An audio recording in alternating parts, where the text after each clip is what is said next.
আসসালামু আলাইকুম ওয়া রাহমাতুল্লাহি ওয়া বারাকাতুহু। সম্মানিত বন্ধুরা, কাছে এবং দূরে, দেশ থেকে প্রবাসী যারাই আজকের এই গুরুত্বপূর্ণ প্রোগ্রামটি দেখছেন, আলোচনার বৈঠকটি দেখছেন, সকলকে জানাচ্ছি আমি ইমরান মাহমুদের পক্ষ থেকে শুভেচ্ছা এবং অভিনন্দন। আশা করছি সকলে ভালো আছেন, সুস্থ আছেন। প্রায় অনেক বছর ধরেই আমাদের বাংলাদেশে বা বিভিন্ন দেশে তারাবির নামাজ নিয়ে ইখতিলাফ রয়েছে আলেমদের মধ্যে, ওলামাদের মধ্যে। সেই বিষয় নিয়ে আজকে আলোচনা করব এবং আজকে আমাদের আলোচ্য যে বিষয়, হযরত ওমর রাদিয়াল্লাহু তাআলা আনহু কত রাকাত নামাজের আদেশ করেছিলেন, 8 রাকাত নাকি 20 রাকাত, সেই বিষয়ে আলোচনা করব। এবং সেই বিষয়ে 8 রাকাতের পক্ষে যিনি আলোচনা করবেন, আপনাদের সকলের সুপরিচিত ব্যক্তি, বিশিষ্ট ডিবেটর ব্রাদার রাহুল হোসেন। এবং 20 রাকাতের পক্ষে যিনি আলোচনা করবেন, বাংলাদেশের অতি জনপ্রিয় একজন ব্যক্তি, শেখ মুফতি আলী হাসান ওসামা। আপনাদের দুজনকে আমার লাইভ স্ট্রিমে স্বাগত। এবং বাদবাকি দর্শক যারা দেখছেন, আপনাদের সকলকে অনুরোধ জানাবো যে আজকের এই গুরুত্বপূর্ণ প্রোগ্রামটি আপনারা শেয়ার করে অন্যকে দেখার জন্য সুযোগ করে দিবেন এবং আপনারা বেশি বেশি সাপোর্ট করবেন। প্রথমেই আমার প্রোগ্রামের কিছু নীতিমালা আপনাদেরকে জানিয়ে দিব। বিশেষ করে আমাদের আজকে প্রোগ্রামের যারা অতিথি, অবশ্যই তারা সেই নীতিমালাগুলো জানেন। তারপরও দর্শকদের উদ্দেশ্য করে আমি সেই নীতিমালাগুলো আপনাদেরকে একটু পড়ে শোনাবো। আপনি একটু আমার স্ক্রিনটা একটু লক্ষ্য করবেন প্লিজ। জি, আমি সরি, আমি একদম প্রথমেই যাচ্ছি। জি, আমাদের প্রোগ্রামের নীতিমালা, আলোচনার নীতিমালা বিষয়, হাদিস শাস্ত্রের আলোকে হযরত ওমর রাদিয়াল্লাহু তাআলা আনহু কত রাকাত তারাবির আদেশ করেছেন। অনুষ্ঠানটি সম্প্রচার হচ্ছে ব্রাদার রাহুল হোসেন এবং আলী হাসান ওসামার ফেসবুক পেজ থেকে। আলোচনার মধ্যে আমাদের একেবারেই রুলসের যে বিষয়, যে আলোচনার মধ্যে কোন রূপ বাধা প্রদান করা যাবে না। এক অতিথি অপরজনকে বাধা প্রদান করতে পারবে না। 4 নম্বর, বাধা প্রদান করলে 1 মিনিট সময় কেটে নেওয়া হবে। যিনি বাধা প্রদান করবে তার 1 মিনিট সময় কেটে দেওয়া হবে। 5 নাম্বার, যিনি আলোচনা করছেন, যাকে বাধা দেওয়া হচ্ছে, তার 1 মিনিট সময় তাকে বাড়িয়ে দেওয়া হবে। 6 নম্বর, বিষয়ের বাহিরে অপ্রাসঙ্গিক কথা বললে, আমি সঞ্চালক হিসেবে ইমরান মাহমুদ আছি, অবশ্যই আমি অতিথিদেরকে থামানোর অধিকার রাখি বা থামানোর অধিকার থাকবে। 7 নম্বর, আলোচনার 4টি পর্যায়ের মানে আলোচনাটা 4টা পর্যায়ে হবে এবং সেই পর্যায়গুলো আমি আপনাদেরকে বলবো। প্রথম পর্ব, কেস প্রেজেন্ট, নিজেদের দাবির পক্ষে প্রমাণ উপস্থাপন। এখানে একটি বিষয় আমি বলবো যে কেস প্রেজেন্টে অবশ্যই সবাই সবার দাবি প্রেজেন্ট করবে, অপরের দাবির উপরে খণ্ডন করবে না, শুধু নিজের দাবি নিয়েই আলোচনা করবে। 5 নম্বর, প্রথম কেস প্রেজেন্ট, যিনি একেবারে প্রথমেই প্রেজেন্ট করবেন, ব্রাদার রাহুল হোসেন, তিনি প্রথমেই 15 মিনিট আলোচনা করবেন। দ্বিতীয়তে মুফতি আলী হাসান ওসামা, তিনি 15 মিনিট আলোচনা করবেন। 10 নম্বর, খণ্ডন পর্ব, ব্রাদার রাহুল হোসেন প্রথম 15 মিনিট আলোচনা করবেন, আলী হাসান ওসামা দ্বিতীয়তে 15 মিনিট আলোচনা করবেন।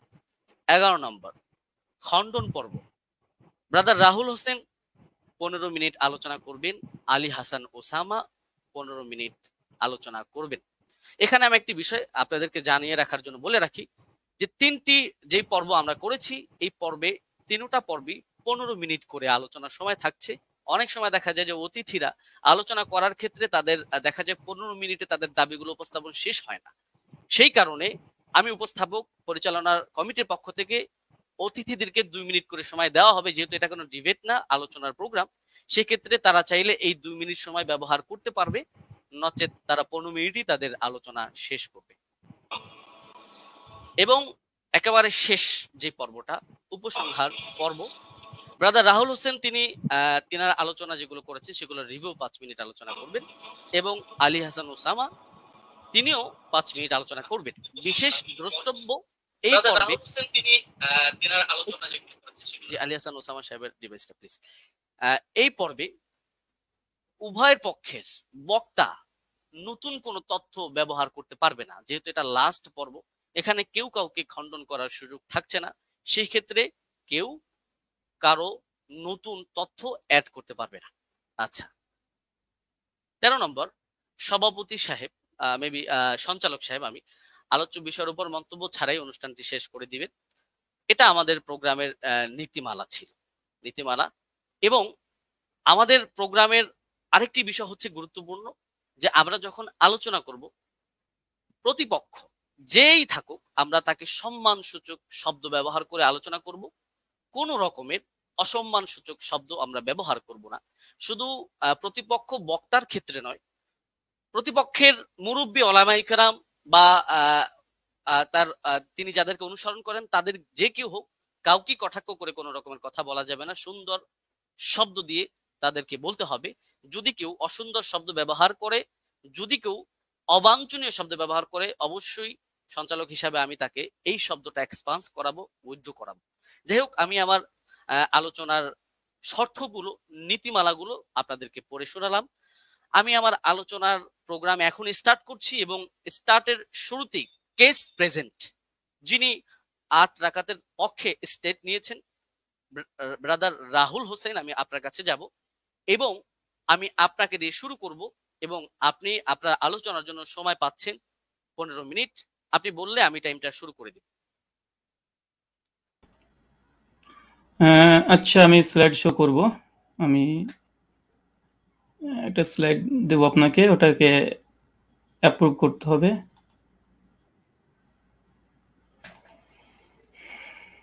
হ্যাঁ, প্রেজেন্টেশন 1 বলে একটা আছে।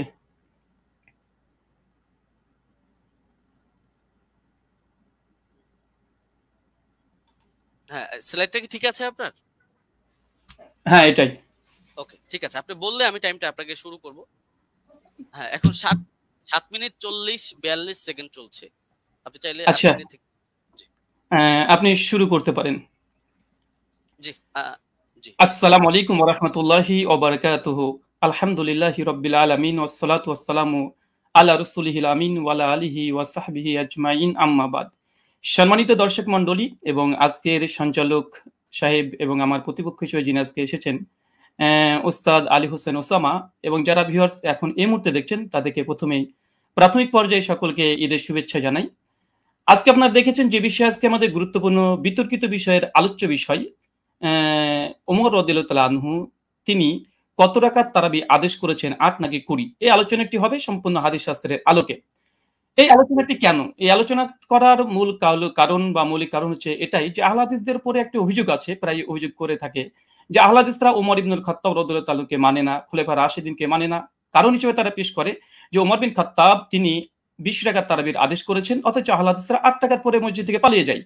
অনেকে এর জন্য এক ধাপ এগিয়ে আমাদেরকে বলে আমরা নাকি নামাজ চোর, আবার অনেকে এক ধাপ এগিয়ে তারা বলতেছে এইভাবে 8 রাকাত কোনো নামাজই নেই, 1284 হিজরির পূর্বে 8 রাকাত বলে কোনো আন্দোলন ছিল না। অনেক রকমের অভিযোগের স্তূপ আমাদের আহলুল হাদিসদের উপরে আছে। তাই আজকে এই আলোচনাটি খুব গুরুত্বপূর্ণ বিষয়, এবং আপনারা সকলে মনটা খোলা রেখে, উদার রেখে আলোচনাটা শোনার চেষ্টা করবেন। আমরা কেউ একগোয়ামি কেউ আমরা করব না। তো চলুন আমাদের আলোচনার সূচনাতেই কয়েকটি বিষয়কে লক্ষ্য করতে হবে। প্রথম কথা, যে খোলাফা রাশিদিন রাদিয়াল্লাহু তাআলা আনহু তাদের যে মানার কথা স্বয়ং আল্লাহ নবী আলাইহিস সালাম তিনি বলে গেছেন। সুনান তিরমিজি হাদিস নম্বর 2676 আল্লাহ বলছেন, আমি দুনিয়া থেকে চলে যাওয়ার পরে তোমাদের মধ্যে অনেক ইখতিলাফুন কাসীরা, অনেক বড় বড় মতভেদ হবে। ফালাইকুম বিসুন্নতি ওয়া সুন্নাতি খুলাফা রাশিদিন, আর সেই সময় তোমরা আমার সুন্নাতকে আঁকড়ে ধরবে, এক, আর দুই, সুন্নাতে খোলাফা রাশিদিন আর খলিফা যারা আছে তাদের সুন্নাতকে মেনে চলতে হবে। আর আমরা সকলে জানি ফারুক আজম ওমর ইবনুল খাত্তাব ইসলামের দ্বিতীয় খলিফা। আর এটা নিয়েই আমাদের দুই পক্ষেরই দাবি যে আসলে ওমর বিন খাত্তাব কত রাকাত তারাবি আদেশ করেছিলেন। চলুন এখানে 3 নম্বর বিষয়, আমরা অনেকে অবগত আছি যে আল্লাহ রাসূল আলাইহিস সালাম তিনি মাত্র 3 দিন তারাবি জামাত করেছিলেন, তারপর স্থগিত থেকে যায়। পরবর্তী সময়তে ওমর বিন খাত্তাব রাদিয়াল্লাহু তাআলা আনহু জামানাতে তিনি একদিন মসজিদ ভিজিট করে এসে দেখছেন যে মসজিদের মধ্যে মানুষ বিক্ষিপ্তভাবে নামাজে দাঁড়িয়ে আছে, নামাজ পড়ছে। এই কারণে ওমর বিন খাত্তাব রাদিয়াল্লাহু তাআলা আনহু উবাই বিন কাব, আপনার স্ক্রিনে দেখছেন সহিহ বুখারী হাদিস নম্বর 2010, এখানে উবাই বিন কাব রাদিয়াল্লাহু তাআলা আনহুকে তিনি তার নেতৃত্বে তিনি একটা তারাবির জামাত করে দিলেন। কিন্তু সহিহুল বুখারীর মধ্যে কত রাকাত এটা নেই, বরং জামাতের কথাটা এসেছে। এখন কত রাকাত এটা সহিহ বুখারীতে নেই, তার মানে কি হাদিস জগতে নেই? অবশ্যই আছে। চলুন কোথায় আছে আমরা একবার ঘুরে আসি। 8 রাকাতের পক্ষে হাদিস, আমাদের প্রথম হাদিস, এটা হচ্ছে মুয়াত্তা মালিক, আপনারা দেখতে পাচ্ছেন 251 নম্বর হাদিস, এবং বিভিন্ন প্রকাশনের ভিন্নতার কারণে হাদিস নাম্বার চেঞ্জ হয়ে যাবে। এখানে হাদিসটা পড়ার পূর্বে একটা কথা বলতে চাই, আজকে যে দলিল আমি পেশ করব ইনশাআল্লাহ সে দলিলের মধ্যে কোনো দুর্বলতা ইনশাআল্লাহ থাকবে না। জি, আমি ব্যক্তি রাহুলের ক্ষেত্রে অনেক দুর্বলতা থাকতে পারে, আরবি ইবারত অনেক ভুল হতে পারে, কিন্তু ইনশাআল্লাহ যে দলিল দেব একদম পূর্ণিমার রাতের সূর্যের মতো চমৎকার, একদম চকচকে, সূর্যের মতো চকচকে করবে, কোনো এখানে একটা কালিমা লেপন করার মতো ইনশাআল্লাহ আজকে এই দলিল উপর আক্রমণ কেউ করতে পারবে না। আর করলে আমরা আহলে হাদিসের পক্ষ থেকে আমি মজুদ আছি খণ্ডন করার জন্য ইনশাআল্লাহ। চলুন হাদিসের সনদ এবং মতন আমরা একবার দেখে আসি, এবং আপনারা দেখছেন এখানে বলছেন, দেখেন, আন হাদাসানা মালিক আন মুহাম্মদ বিন ইউসুফ আন সাইদ বিন ইয়াজিদ আন্নাহু কাল। এখানে সনদের প্রথম অংশ আমরা দেখে নিয়েছি। এরপর বলছে আমারা ওমর ইবনুল খাত্তাব উবাই বিন কাআবিন ও তামিম দারি। তারপরে বলছে আই ইয়াকুমু লিন্নাসি বিইহদা আশারাতা রাকা। এখানে উমর বিন খাত্তাব রাদিয়াল্লাহু তাআলা আনহু তিনি বলছেন, তিনি আদেশ করছেন, ওমর বিন খাত্তাব তিনি আমর করছেন, আদেশ করছেন কাকে? উবাই বিন কাব আর তামিম দারিকে। কি আদেশ করছেন? যেন মানুষদেরকে নিয়ে তিনি 11 রাকাত তারাবির সালাত আদায় করে। এই হচ্ছে আহলে হাদিসদের প্রথম দলিল।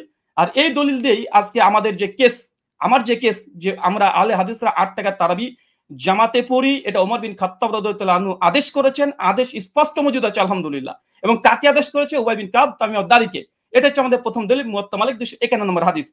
এখানে লক্ষণীয় শুধু এই হাদিসটা যে মুয়াত্তা মালিকে এসেছে এমনটা নয়, এই হাদিসের তাখরিজ দেখেন সহিহ কুবরা লি নাসাই হাদিস নাম্বার 4677 এই সনদ মালিক থেকে আসছে। 3 নম্বর আরেকটা আছে শারহু মানিল আল আসালি তহাবি।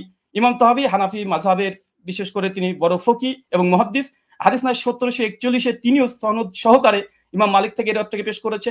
চতুর্থ প্রমাণ মারিফাতুস সুনান আল আসার লিল বাইহাকি, হাদিস নাম্বার 5413 ইমাম বাইহাকি আল মুতাফা 458 হিজরি তিনিও নিয়ে এসেছেন।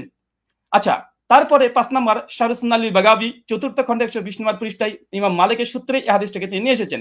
আরো যারা আপনারা দেখবেন মাদ্রাসাতে মিশকাত পড়তে হয়, না পড়লে কেউ তালিমি হতে পারে না। মিশকাত হাদিস নাম্বার 1302 আপনারা দেখতে পাচ্ছেন মুয়াত্তা মালিকের সনদ সহ এখানে মতনটাকে উল্লেখ করা হয়েছে। আর যারা দারসি নুসখা দেখতে চাচ্ছেন দেবন্দি থেকে প্রকাশনী, সেটা হচ্ছে প্রথম 115 নম্বর পৃষ্ঠায় লাইন নম্বর 9 থেকে 11তে আপনারা দেখে নিতে পারবেন। আর এটা মিসকাত আল মাসাবি, যারা বাংলা দেখতে চান, অনেক বাংলা শ্রোতা আছে, আমার বক্তৃতার সত্যতা যাচাই করে নেবেন। মিসকাত আল মাসাবি হাদিস নাম্বার 1302 এটা আপনি পেয়ে যাবেন। এবং মুয়াত্তা মালিক যেটি ইসলামিক ফাউন্ডেশন থেকে বের হয়ে এসেছে প্রকাশনী, এটা হচ্ছে প্রথম খণ্ডে 171 পৃষ্ঠা রিয়াত নম্বর 4 আমার এই দলিল আপনারা বাঙালি শ্রোতা যারা আছেন, যারা আরবি বোঝেন না, তাদের জন্য দিয়ে দিলাম, আপনারা দেখে নিতে পারবেন। চলুন এই হাদিসের প্রথম দেখেন, আমি যে হাদিস আমরা মতন থেকে স্পষ্ট প্রমাণ পেয়েছি যে ওমর বিন খাত্তাব উবাই বিন কাব তামিম দারিকে তিনি 11 রাকাত তারাবির নির্দেশ দিয়েছে। আলহামদুলিল্লাহ, কেস ইজ ক্লোজড, আমাদের পক্ষে এই দলিল আমরা পেশ করেছি। এখন হচ্ছে এই সনদ কি, চলেন সনদ আপনি স্ক্রিনে দেখতে পাচ্ছেন। আন মালিক আন মুহাম্মদ বিন ইউসুফ আন সাইদ বিন ইয়াজিদ, তারপরে ওমর ইবনু খাত্তাব। এই হাদিসের মধ্যে মাত্র 4টের রাবি পাচ্ছেন। এক হচ্ছে মালিক, ইমাম মালিক, মানে বুঝতে পারছেন, একবার দেখে নিন স্ক্রিনে, ইমাম মালিক। আলহামদুলিল্লাহ, ইমাম মালিক তো ইমাম মালিক, কে যারা করবে ইমাম মালিকের উপরে, আলহামদুলিল্লাহ।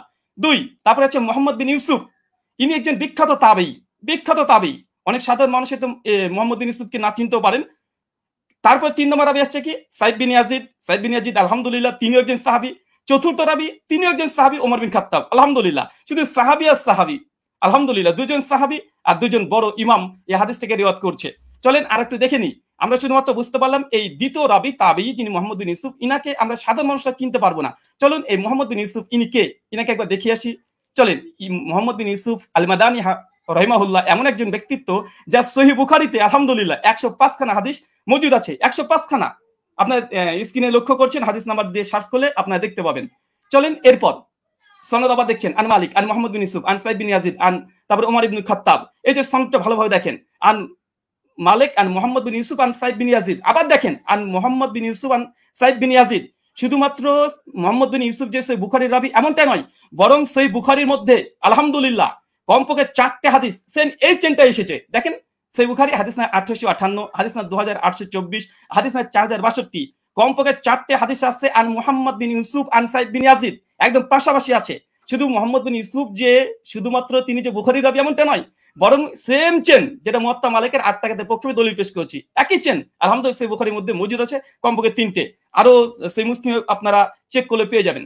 আচ্ছা, এই হাদিসের সনদ পর্যালোচনা সংক্ষিপ্তভাবে করে দিই, যা আমরা দেখলাম এতক্ষণে। প্রথম পয়েন্ট দেখেন, সাহাবী থেকে সাহাবী। কেন? ওমর বিন খাত্তাব, সাইদ বিন ইয়াজিদ। সাইদ বিন ইয়াজিদ ওমর বিন খাত্তাবের আদেশ বর্ণনা করছে, দুজনই সাহাবী, আলহামদুলিল্লাহ। এটা মুহাদ্দিসদের ভাষাতে এই সনদকে বলা হয় সিলসিলাতুল জাহাব। মানে ইমাম মালিক তিনি হচ্ছে মুসান্নিফ গ্রন্থের, আর সাহাবী পর্যন্ত যেতে মাত্র একজন রাবী লেগেছে, মাত্র একজন, আর সে হচ্ছে মুহাম্মদ বিন ইউসুফ, যিনি সহিহ বুখারীর 105 খানা হাদিস বর্ণনা করেছেন। সহিহ মুসলিম আলহামদুলিল্লাহ আছে।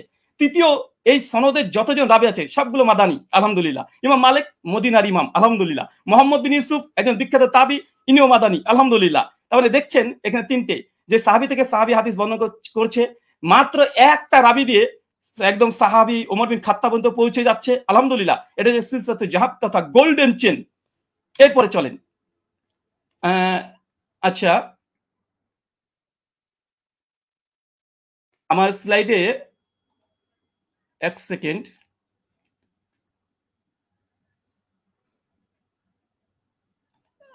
একটু থামতে হবে। আচ্ছা ঠিক আছে। আচ্ছা, আমরা হচ্ছে আমি এই কেসটা প্রেজেন্ট করলাম। এখন আলী হোসেন ওসামা হাফিজাহুল্লাহর কাছে আমার কিছু প্রশ্ন এই মুয়াত্তা মালিকের হাদিস নিয়ে। প্রথম প্রশ্ন, আলী হোসেন ওসামার কাছে 8খানা প্রশ্ন করব। প্রথম, ওমর ইবনুল খাত্তাব রাদিয়াল্লাহু তাআলা আনহু 20 রাকাত তারাবির নির্দেশ দিয়েছেন মর্মে এমন একটি সহিহ হাদিস উপস্থাপন করুন যেই সনদ হাদিস শাস্ত্রের আলোকে সহিহ হবে এবং মুত্তাসিল হবে, সনদে কোনো দুর্বল রাবী যেন না থাকে, আর সনদ যেন মাঝখান থেকে বিচ্ছিন্ন না হয়ে যায়, মানে কোনো ইনকেতা না থাকে। প্রশ্ন নম্বর 2, মুয়াত্তা মালিকের যে সনদ আমরা দেখিয়েছি, যেটা সিলসিলাতুল জাহাব মুহাদ্দিসদের পরিভাষা অনুযায়ী ওমর ইবনুল খাত্তাব রাদিয়াল্লাহু তাআলা আনহু 20 রাকাত তারাবির নির্দেশ দিয়েছে, পয়েন্ট টু বি নোটেড, 20 রাকাত নির্দেশ দিয়েছে মর্মে এমন একটি বর্ণনা পেশ করুন যার সনদ সিলসিলাতুল জাহাব এই মানে উত্তীর্ণ হয়েছে। প্রশ্ন নম্বর 3, মুয়াত্তা মালিকের বর্ণনায় সমস্ত রাবী হচ্ছে মাদানী এবং একজন রাবীর উপরে আলহামদুলিল্লাহ যারা নেই, কোনো অভিযোগ নেই। ওমর ইবনুল খাত্তাব রাদিয়াল্লাহু তাআলা আনহু 20 রাকাতের নির্দেশ দিয়েছেন মর্মে এমন একটি বর্ণনা পেশ করুন যার সনদে সমস্ত রাবী মাদানী এবং কোন রাবীর ব্রাদার প্লিজ একটু আমি আপনি কিন্তু 20 রাকাতের বিষয়ে কোশ্চেন করছেন, পরবর্তীতে কিন্তু এটা এখন কি আপনি কোশ্চেনগুলো করবেন নাকি পরবর্তীতে করবেন? আমি 8 রাকাত তারাবি, হ্যাঁ আমি প্রশ্ন কেস পেজে তো প্রশ্ন করা যায়, আমি তো তার হাদিস বা দলিল নিয়ে কোনো পর্যালোচনা করছি না। জি অবশ্যই। জি, মুয়াত্তা মালিকের যে বর্ণনা পেশ করেছি এটা সমস্ত কোন রাবীর পরে সামান্য পরিমাণে জারা নেই। আমি এখানে প্রশ্ন, ওমর ইবনুল খাত্তাব রাদিয়াল্লাহু তাআলা থেকে এমন একটি 20 রাকাতের তারাবির দলিল আপনি পেশ করবেন যেখানে সমস্ত রাবী যতজন থাকবে তার উপরে কোনো মানে দুর্বলতা থাকবে না, এমন একটা রিওয়ায়াত পেশ করবেন। প্রশ্ন নম্বর 4, মুয়াত্তা মালিকের 8 টাকাতে বর্ণনা সনদ বুখারী মুসলিমের শর্তেও সহিহ, প্রত্যেক রাবী বুখারী মুসলিমে, যেটা একটু আগে আপনাদেরকে আমি দেখিয়েছি। ঠিক ওমর ইবনুল খাত্তাব রাদিয়াল্লাহু তাআলা আনহু 20 রাকাত তারাবির নির্দেশ দিয়েছেন মর্মে এমন একটি বর্ণনা পেশ করুন যেটা বুখারী মুসলিমের শর্তে উত্তীর্ণ হয়েছে। প্রশ্ন নম্বর 5, মুয়াত্তা মালিকের ডজন ডজন ব্যাখ্যা গ্রন্থ পৃথিবীতে বিদ্যমান আছে। মুয়াত্তা মালিকের একজন গ্রহণযোগ্য মুহাদ্দিসের অভিমত পেশ করুন যিনি মুয়াত্তা মালিকের 8 রাকাত হাদিসের ব্যাখ্যায় এটাকে মুজতারিব বা ইজতিরাব আছে বলে প্রত্যাখ্যান করেছে। কেন আমরা দেখি যে দেওবন্দি ওলামারা এবং বেরলভী ওলামারা, বিশেষ করে হানাফি ওলামারা, তারা এই 8 টাকাতে এই দলিলকে তারা ইজতিরাব বা মুজতারিব বলে বাতিল করার চেষ্টা করে। এখানে আমার একটা প্রশ্ন থাকবে, মুয়াত্তা মালিকের অনেকগুলো ব্যাখ্যা গ্রন্থ আছে, একজন গ্রহণযোগ্য মুহাদ্দিসদের মত দেবেন যে এই হাদিসটাকে ইতিপূর্বে তারা ইজতিরাবের দাবি করে বাতিল করেছে। আব্দুল বার রাহিমাহুল্লাহর ওয়াহম নয় ইজতিরাব। আচ্ছা, প্রশ্ন নম্বর 6, দেওবন্দি মাদ্রাসা প্রতিষ্ঠা হবার আগে কিংবা 1284 হিজরির আগে এই হাদিসকে মুজতারিব বলেছেন এমন একজন মুহাদ্দিসের অভিমত পেশ করুন। প্রশ্ন নম্বর 7, সহিহ সনদে প্রমাণিত আছে উবাই বিন কাব রাদিয়াল্লাহু তাআলা আনহু তিনি এবং তামিম আদ-দারি তিনি 8 টাকা তারাবি পড়েছেন। আমার প্রশ্ন, ওমর রাদিয়াল্লাহু তাআলা যদি 20 টাকা তারাবি নির্দেশ দিয়ে থাকেন তাহলে উবাই বিন কাব এবং তামিম আদ-দারি কি ওমর ইবনুল খাত্তাব রাদিয়াল্লাহু তাআলার নির্দেশ অমান্য করেছেন? প্রশ্ন নম্বর 8, শাস্ত্রের আলোকে ইজতিরাবের সংজ্ঞা এবং শর্ত পেশ করবেন এবং সেই শর্ত অনুযায়ী এই হাদিসকে মুজতারিব প্রমাণ করার চেষ্টা করবেন। কারণ আমরা ইতিপূর্বে আপনাদের অনেককে দেখেছি যে বারবার আমাদের দলিলকে ইজতিরাব বলে বাতিল করে দেওয়ার চেষ্টা করা হয়। চলেন আমরা হাদিসের আবার প্রথম অংশে আপনাদেরকে আমরা নিয়ে যাব, যেখান থেকে আপনারা বুঝতে পারবেন। আমরা হাদিসটাকে আবার আপনাদেরকে দেখিয়ে দিই আপনাদের সুবিধার জন্য। আমাদের প্রথম যে দলিল আমরা পেশ করেছিলাম এই হচ্ছে মুয়াত্তা মালিকের হাদিস। আর এই মুয়াত্তা মালিকের হাদিস অনেকগুলো গ্রন্থে এসেছে, পরপর আপনাদেরকে আমি দেখিয়ে দিয়েছি, এখান থেকে অনেকগুলো গ্রন্থ থেকে দেখিয়ে দিয়েছি। আমি জাস্ট একটা দলিল আমি পেশ করেছি, আর এই একটা দলিলের উপরে আমি অটল থাকবো। এই একটা দলিলে, এই দলিল যতক্ষণ খণ্ডন না আসবে ততক্ষণ দ্বিতীয় দলিল দিয়ে এই আলোচনাকে আমি মাছের বাজার করতে চাই না। তাই এই সনদটাকে বারবার দেখবেন, আন মালিক আন মুহাম্মদ বিন ইউসুফ আন সাইদ বিন ইয়াজিদ, তারপর ওমর ইবনে খাত্তাব। মাত্র ইমাম মালিক তো ইমাম মালিক রাহিমাহুল্লাহ, আলহামদুলিল্লাহ। মুহাম্মদ বিন ইউসুফ তিনি একজন বিখ্যাত তাবী, যার 105খানা হাদিস আছে। আর সাইদ বিন ইয়াজিদ ইনিও স্বয়ং আল্লাহ রাসূলের সঙ্গে হজ করেছেন, যেটা সহিহ বুখারী 1858 প্রমাণিত পাওয়া যায়। আর ওমর ইবনে খাত্তাব। আমি জাস্ট এই একটা দলিলের উপরে আপনাদের সামনে উপস্থাপন করেছি, এবং হাদিসের শব্দ আমারা ওমর ইবনুল খাত্তাব, ওমর বিন খাত্তাব আদেশ দিয়েছেন, একদম আদেশ শব্দ মজুদ আছে। কাকে আদেশ দিয়েছেন? উবাই বিন কাবকে। আর কাকে? তামিম আদ-দারিকে। কত রাকাত? বিহিদা আশারাতা রাকা, 11 রাকাতের নির্দেশ দিয়েছে। স্পষ্টভাবে আমাদের এই দলিলে আমার যা কেস বা আমাদের আহলুল হাদিসদের যে দাবি, তার পক্ষে জাস্ট একটা দলিল, ইনশাআল্লাহ যদি সম্ভব হয় দলিলকে যদি খণ্ডন করে, ইনশাআল্লাহ তারপরে আমাদের দ্বিতীয় দলিল আমরা পেশ করব। কেননা আলোচনার মধ্যে অনেক বেশি দলিল দিয়ে গেলে, কারণ আমাদের আলোচনা যেহেতু এখানে পর্যালোচনা, এটা ডিবেট নয়। ডিবেট হলে আমি অনেক কিছু করতে পারতাম, কিন্তু আমি যেহেতু ওস্তাদজির সঙ্গে একমত হয়ে এসেছি, তাই আমি তেমন কিছু মানে অনেক কথাই বলার ইচ্ছা থাকলে আমি বলবো না এখানে, কারণ আমি শেখকে বা ওস্তাদকে আমি অনেক সম্মান দিই এবং ভালোবাসা তার প্রতি আমার অনেকগুলো আছে। আর এ থেকেই একটা হাদিস, আর এই হাদিস আমি শুধুমাত্র শেখের কাছে বুঝতে এসেছি, যেহেতু তিনি আমাকে বুঝাতে এসেছেন।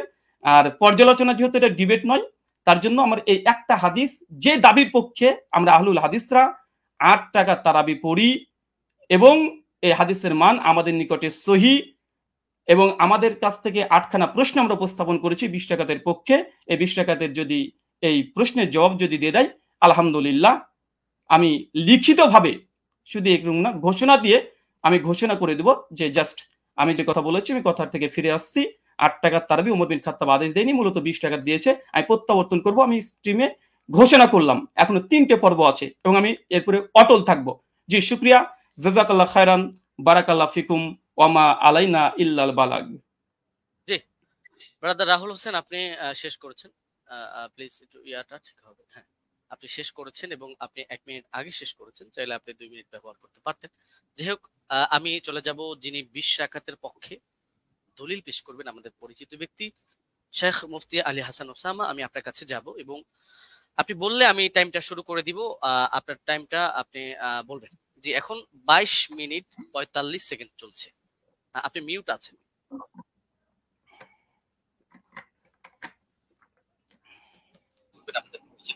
জি, শেখ মুফতি আলী হাসান ওসামা, আমি আপনার কাছে যাব এবং আপনি বললে আমি টাইমটা শুরু করে দিব।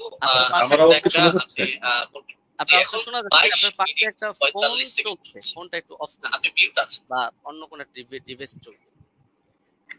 আওয়াজ কি শুনতে পাচ্ছেন? আমার আওয়াজ শুনতে পাচ্ছি। মুফতি আলী হাসান ওসামা, আমি আপনার কাছে যাব এবং আপনি বললে আমি, আপনি কি শুনতে পাচ্ছেন আমাদের? এখন আপনাকে শোনা যাচ্ছে? আপনাকে এখন শোনা যাচ্ছে? জি, ধন্যবাদ। শুরু করতে পারেন। জি, শুরু করতে পারেন। হ্যাঁ, 23 মিনিট 40 সেকেন্ড থেকে আপনার স্টার্ট। জি, হামিদান ওয়া মুসাল্লিয়ান ওয়া মুসাল্লিমা আম্মা বা'দ। আমরা মূল আলোচনায় চলে আসি কোনো ধরনের ভূমিকা ছাড়া, যেহেতু এটা কেস প্রেজেন্ট পর্ব, এখানে আমরা আমাদের দাবি উত্থাপন করব, আর ব্রাদার রাহুলের দাবি নিয়ে আমরা পরবর্তী খণ্ডন পর্বের মধ্যে বিস্তারিত আলোচনা করবো ইনশাআল্লাহ। তো ওমর রাদিয়াল্লাহু তাআলা আনহু কত রাকাত তারাবির আদেশ করেছিলেন এ নিয়ে আমরা শুরুতে দাবি করে এসেছি যে তিনি এর পক্ষে আমরা আমাদের প্রমাণ উপস্থাপন করছি। মুসান্নাফ ইবনে আবি শাইবা গ্রন্থ হাদিস নম্বর 7682। এতে সহিহ সনদের মধ্যে আছে হাদাসানা ওয়াকিউন আন মালিক ইবনে আনাস আন ইয়াহইয়া ইবনে সাঈদ أن عمر بن الخطاب رضي الله عنه أمر رجلا يصلي بهم 20 ركعة। ওমর রাদিয়াল্লাহু তাআলা আনহু এক ব্যক্তিকে আদেশ করলেন তিনি তাদেরকে নিয়ে 20 রাকাত তারাবির নামাজ আদায় করবেন। এই যে হাদিসটা, এই হাদিসের মধ্যে প্রতিটা রাওয়ী ওয়াকি ইবনুল জাররাহ, ইমাম মালিক ইবনে আনাস এবং ইয়াহইয়া ইবনে সাঈদ আল-কাত্তান, প্রত্যেকই হাদিস শাস্ত্রের এক একজন নক্ষত্র এবং ইমাম। তো সুতরাং এই হাদিসের রাওয়ীদেরকে নিয়ে এখানে কোনো বিতর্কের কোনো সুযোগ নেই, প্রত্যেকে নির্ভরযোগ্যতার মানে শতভাগ উত্তীর্ণ। হ্যাঁ, এখন কারো কাছে একটা খটকা লাগতে পারে যে ইয়াহিয়া ইবনে সাঈদ আল কাত্তান রাহমাতুল্লাহি আলাইহি তিনি তো ওমর ইবনুল খাত্তাব রাদিয়াল্লাহু আনহু জামানা পাননি, তাহলে তো মনে হচ্ছে যে হাদিসটা বিচ্ছিন্ন হয়ে যাচ্ছে, সূত্র বিচ্ছিন্ন, অর্থাৎ মাঝখানে কোনো একজন বর্ণনাকারী বাদ পড়ে গেছেন এবং তার সূত্রে তিনি বর্ণনা করছেন। তো হাদিস যদি মুনকাতি হয় তাহলে তো এটা যায়িফ মনে হতে পারে অনেকের কাছে। তো আমরা যেহেতু আমাদের শিরোনামই হলো যে হাদিস শাস্ত্রের আলোকে আমাদের আজকের আলোচনা হবে, তো আমরা এখন শাস্ত্রীয় আলোচনায় চলে যাই। আমরা শাস্ত্রীয় আলোচনার অনেকগুলো পয়েন্ট দিয়ে দেখাবো যে এই হাদিসের মধ্যে কোনো ধরনের দুর্বলতা নেই এবং হাদিসটা সর্বোচ্চ পর্যায়ে গ্রহণযোগ্য সহিহ। 1 নম্বর মূলনীতিতে আসি। হাদিস শাস্ত্রের স্বীকৃত একটা মূলনীতি হলো, এটা ইমাম জাইনুদ্দিন ইরাকি রাহমাতুল্লাহি আলাইহি লম্বা চড়া করে আলোচনা করেছেন, তার সূত্রে ইমাম সুয়ুতী সহ হাদিস শাস্ত্রের অনেক ইমামরা এই পয়েন্টটা টেনেছেন। وإن روى التابعي عن الصحابي قصة أدرك وقوعها فمتصل وكذا إن لم يدرك وقوعها ولكن أسندها له وإلا فمنقطعة। তাবিঈ যদি সাহাবী থেকে এমন কোন বিষয়, এমন কোন ঘটনা বর্ণনা করেন যেটা তিনি পেয়েছেন, অর্থাৎ তিনি তো তাকে নিজের চোখে দেখেননি, কিন্তু ঘটনাটা ক্রমবর্ধমান ভাবে চলে আসছে এবং পরবর্তীতে তার জামানায়ও তিনি ঘটনাটা পেয়েছেন, তাহলে হাদিস শাস্ত্রের বিবেচনা এটাকে মুত্তাসিল বলে গণ্য করা হয়। যদিও বাহ্য দৃষ্টিতে যারা হাদিস শাস্ত্রের জ্ঞান রাখেন, অজ্ঞদের চোখে মনে হতে পারে এটা সূত্র বিচ্ছিন্ন, কিন্তু এটা ইমামরা স্পষ্ট বলে যাচ্ছেন যে না, এটা হুকুমের বিবেচনা, এটাকে মুনকাতি সূত্র বিচ্ছিন্ন ধরা হয় না, বরং মুত্তাসিল হিসাবেই ধরা হয়। আর যদি তারা এভাবে না করেন, সেই ক্ষেত্রে এমন কোন ঘটনা বর্ণনা করলেন যেটা পরবর্তীতে আর এটা জারি থাকেনি, তারা এটা পায়নি, তাহলে সেই ক্ষেত্রে এটাকে মুনকাতি হিসাবে গণ্য করা হয়। ইমাম ইরাকি রাহমাতুল্লাহি আলাইহি স্পষ্ট ভাবে লেখেন যে ওয়াকাদ হাকা ইত্তিফাক আহলি তামিজ মিন আহলি হাদিস আলা যালিকা ইবনুল মাওয়াক। ইমাম ইবনুল মাওয়াক এই ব্যাপারে মুহাদ্দিসদের মধ্য থেকে যারা বিশ্লেষক তাদের ঐকমত্য বর্ণনা করেছেন। এটা তামহিদ প্রথম খণ্ড 26 নম্বর পৃষ্ঠায় আছে, উলুমুল হাদিস 26 নম্বর পৃষ্ঠায় আছে, 62 নম্বর পৃষ্ঠা, শারহুত তাফসিরা প্রথম খণ্ড 223, তাদরিবুর রাওয়ী প্রথম খণ্ড 249। যার কারণে শেখ সালেহ আল মুনাজ্জিদ, আল্লাহ তাআলা তাকে অতি দ্রুত কারামুক্তি করুন, সালাফিদের বড় শেখ, তিনি তার ইসলামকে ওয়েবসাইটের মধ্যে এই বিষয়ে মন্তব্য করেছেন। এটা প্রশ্ন নম্বর 82152 অধীনে আপনারা পেয়ে যাবেন। وبمجموع هذه الروايات يتبين أن ال20 ركعة كانت هي السنة الغالبة على التراويح في زمن عمر بن الخطاب رضي الله عنه، ومثل صلاة التراويح أمر مشهور يتناقله الجيل وعامة الناس، ورواية يزيد بن رومان ويحيى القطان يعتبر بهما وإن كان لم يدرك عمر، فإنهما ولا شك تلقياه عن مجموع الناس الذين أدركوهم، وذلك أمر لا يحتاج إلى رجل يسنده فإن المدينة كلها تسنده। পুরো এবারটা আমি শুনিয়ে দিলাম, যার মূল সারমর্ম এটাই দাঁড়াচ্ছে যে যদিও ইয়াহিয়া আল কাত্তান এবং ইয়াজিদ ইবনে রুমান সরাসরি ওমর রাদিয়াল্লাহু আনহু সাক্ষাৎ পাননি, কিন্তু এটা হাদিসের বিশুদ্ধতার মধ্যে কোনো সমস্যা হবে না, এটাকে বিচ্ছিন্ন ধরা হবে না, কারণ এটা তারা এই পরিমাণ বিপুল পরিমাণ মানুষ থেকে এটা তারা লাভ করেছেন এই সংক্রান্ত বর্ণনা, যারা সরাসরি ওমর থেকে এটা দেখেছেন। সুতরাং এখানে সুনির্দিষ্ট একজন ব্যক্তি লাগবে না যে এটার সনদ বয়ান করবে, বরং গোটা মদিনায় এর সনদ বয়ান করবে। তো সুতরাং দেখা যাচ্ছে যে যারা হাদিস শাস্ত্র সম্পর্কে অজ্ঞ তাদের কাছে সূত্র বিচ্ছিন্ন মনে হলো, যেহেতু শাস্ত্রের আলোকে আলোচনা, সুতরাং মূলনীতির আলোকে আমরা স্পষ্ট দেখালাম যে এটা সূত্র বিচ্ছিন্ন নয়, বরং এটা মুত্তাসিল হিসাবে ধর্তব্য হবে। দ্বিতীয় হলো, ইমাম ইয়াহইয়া ইবনে সাঈদ আল কাত্তান রাহমাতুল্লাহি আলাইহি তিনি যেন তেন ব্যক্তিত্ব নন, তিনি জরাতে আদিল শাস্ত্রের ইমাম, অর্থাৎ যার মতামত নিয়ে আমরা অন্যদেরকে মেপে থাকি, এবং তার ব্যাপারে জরাতে আদিল শাস্ত্রে স্পষ্ট লেখা আছে যে তিনি যার তার থেকে হাদিস রিওয়ায়াত করেন না। যেমন তাহদিবুত তাহদিব 4th খণ্ড 357 পৃষ্ঠা, তাহদিবুল কামাল 31 নম্বর খণ্ড 329 পৃষ্ঠা, এখানে ইমাম এজিল সূত্রে লেখা আছে বসরিয়ুন সিকাতুন নাকিউল হাদিস কানা লা ইউহাদ্দিসু ইল্লা আন সিকা।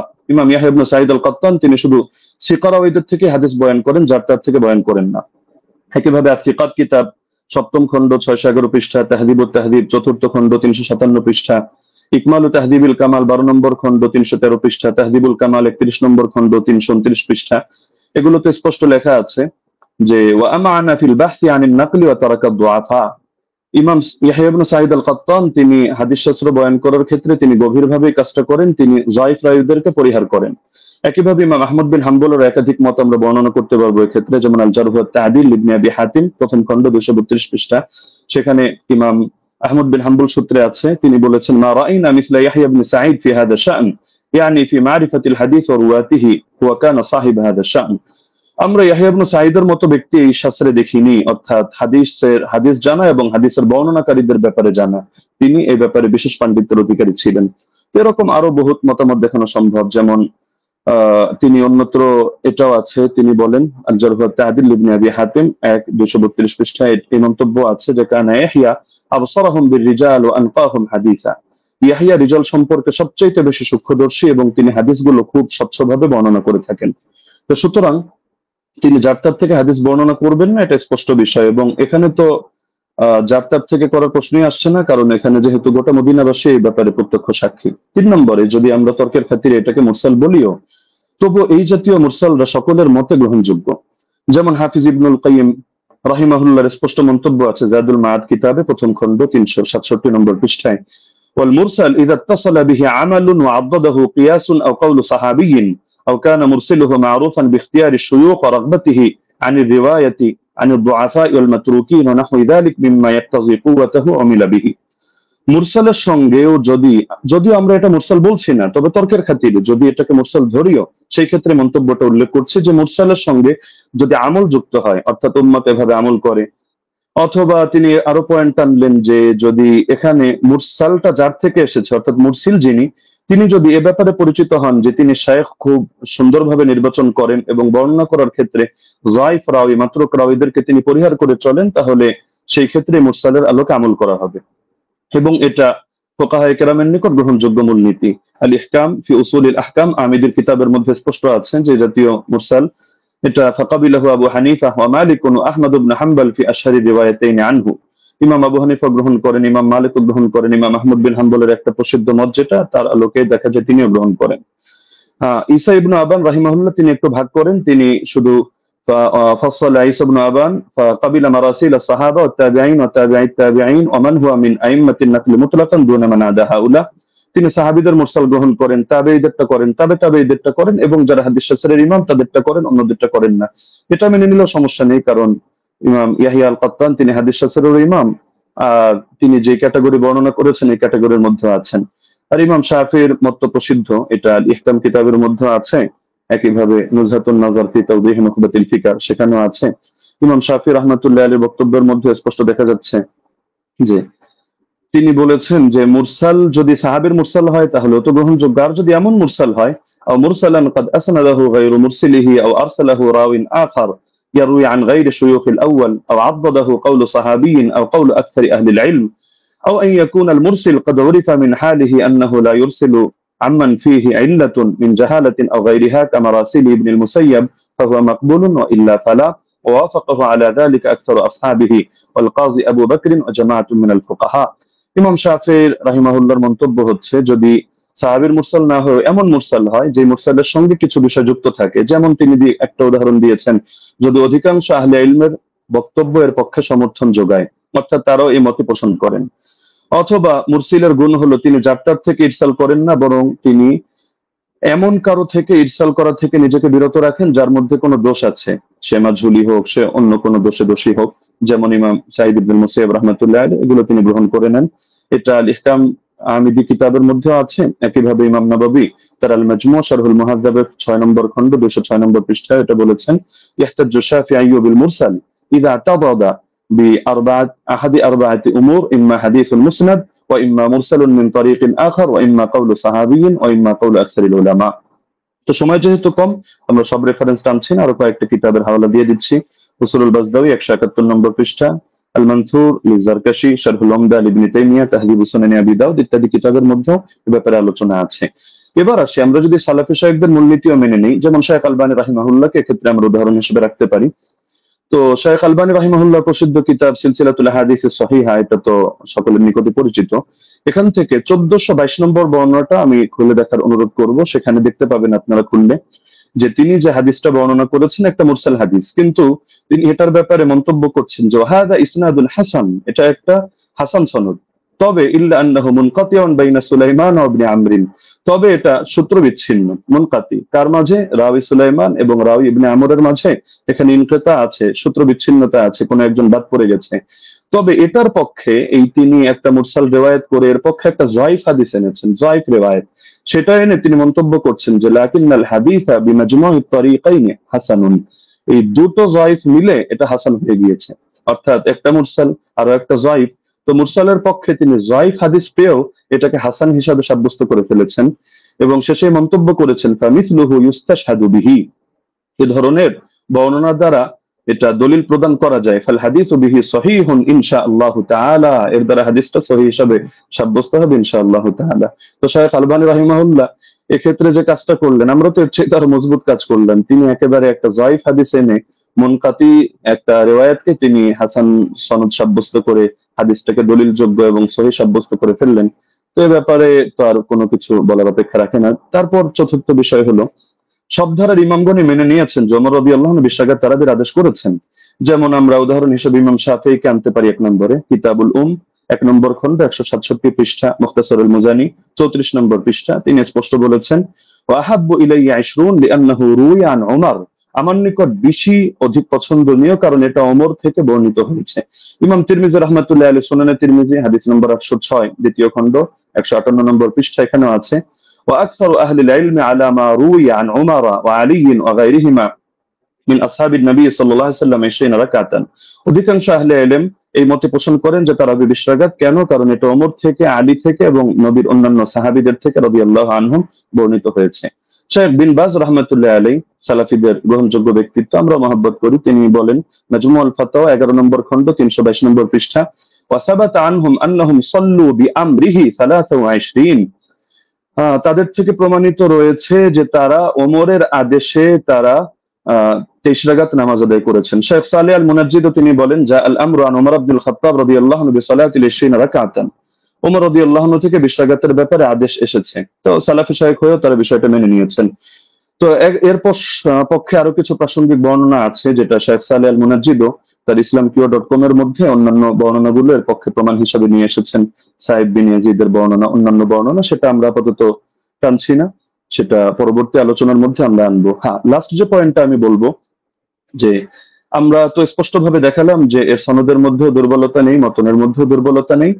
আর ইমামরা তো স্পষ্টভাবে বলে গিয়েছেন, যেমন খতিবে বাগদাদি রাহমাতুল্লাহি আলাইহি এবং হাফিজ ইবনুল কাইয়িম রাহিমাহুল্লাহ বলে গিয়েছেন, কোন হাদিসের উপর যদি উম্মতের আমল থাকে, আল ফাকিহ আল মুতাফাক্কি 1 নম্বর খন্ড 473 পৃষ্ঠা আর রূহ 21 নম্বর পৃষ্ঠা, তাহলে সেই হাদিসটা অবশ্যই গ্রহণযোগ্য হবে।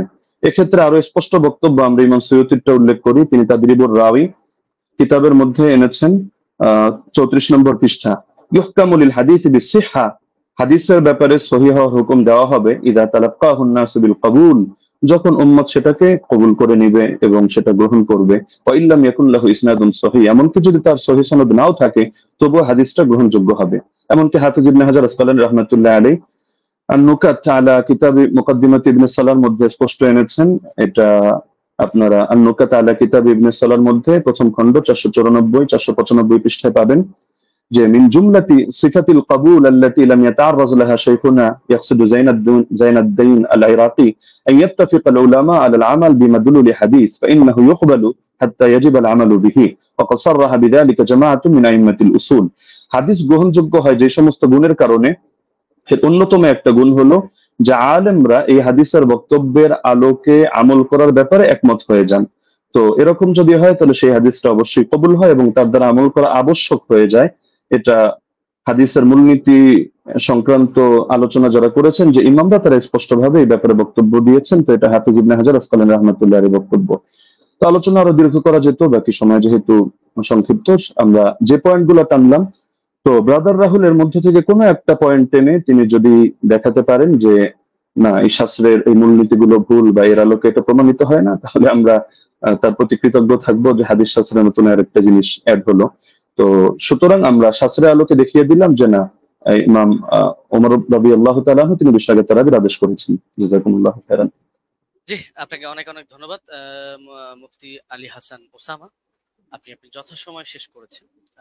বাদ বাকি আমি এখানেও বলে দিই যে 10 সেকেন্ড আমাদের কস হয়েছে, 10 সেকেন্ড ওসামা সাহেব বেশি পেয়েছেন। বাদ বাকি আমাদের এটা নিয়ে কোনো সে নেই আশা করি। যাই হোক, আমরা এখন যাব খণ্ডন পর্বে, এবং খণ্ডন পর্বে প্রথম 15 মিনিট আলোচনা করবেন মুহতারাম ব্রাদার রাহুল হোসেন, এবং আমি আপনার কাছে যাব, আপনি বললে আমি আপনার টাইমটা শুরু করব। আপনি মিউট হয়ে আছেন। জি, একটা স্লাইড আমি পাঠিয়েছি, এটা শো করতে হবে।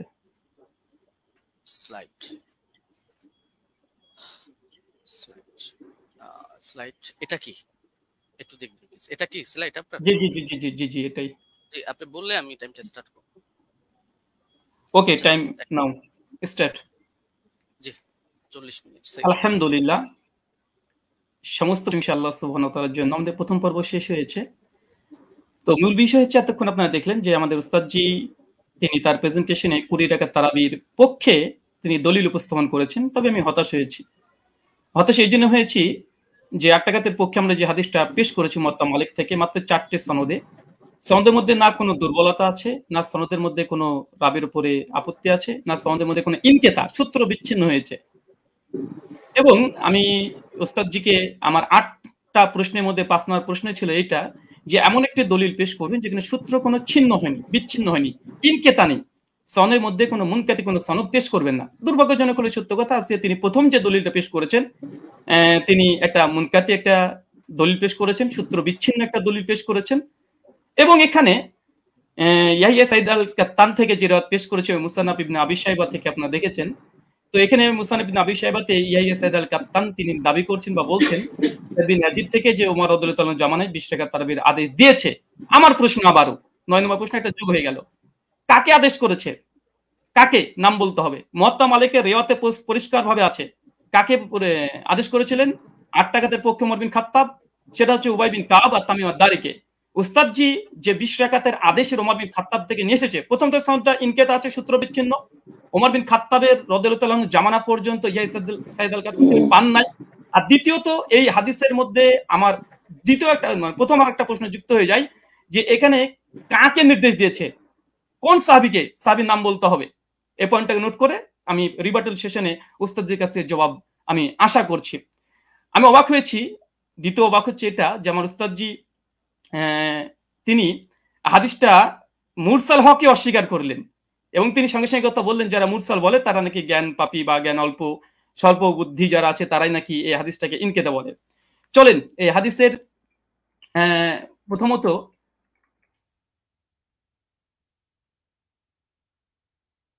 আচ্ছা প্রথম হচ্ছে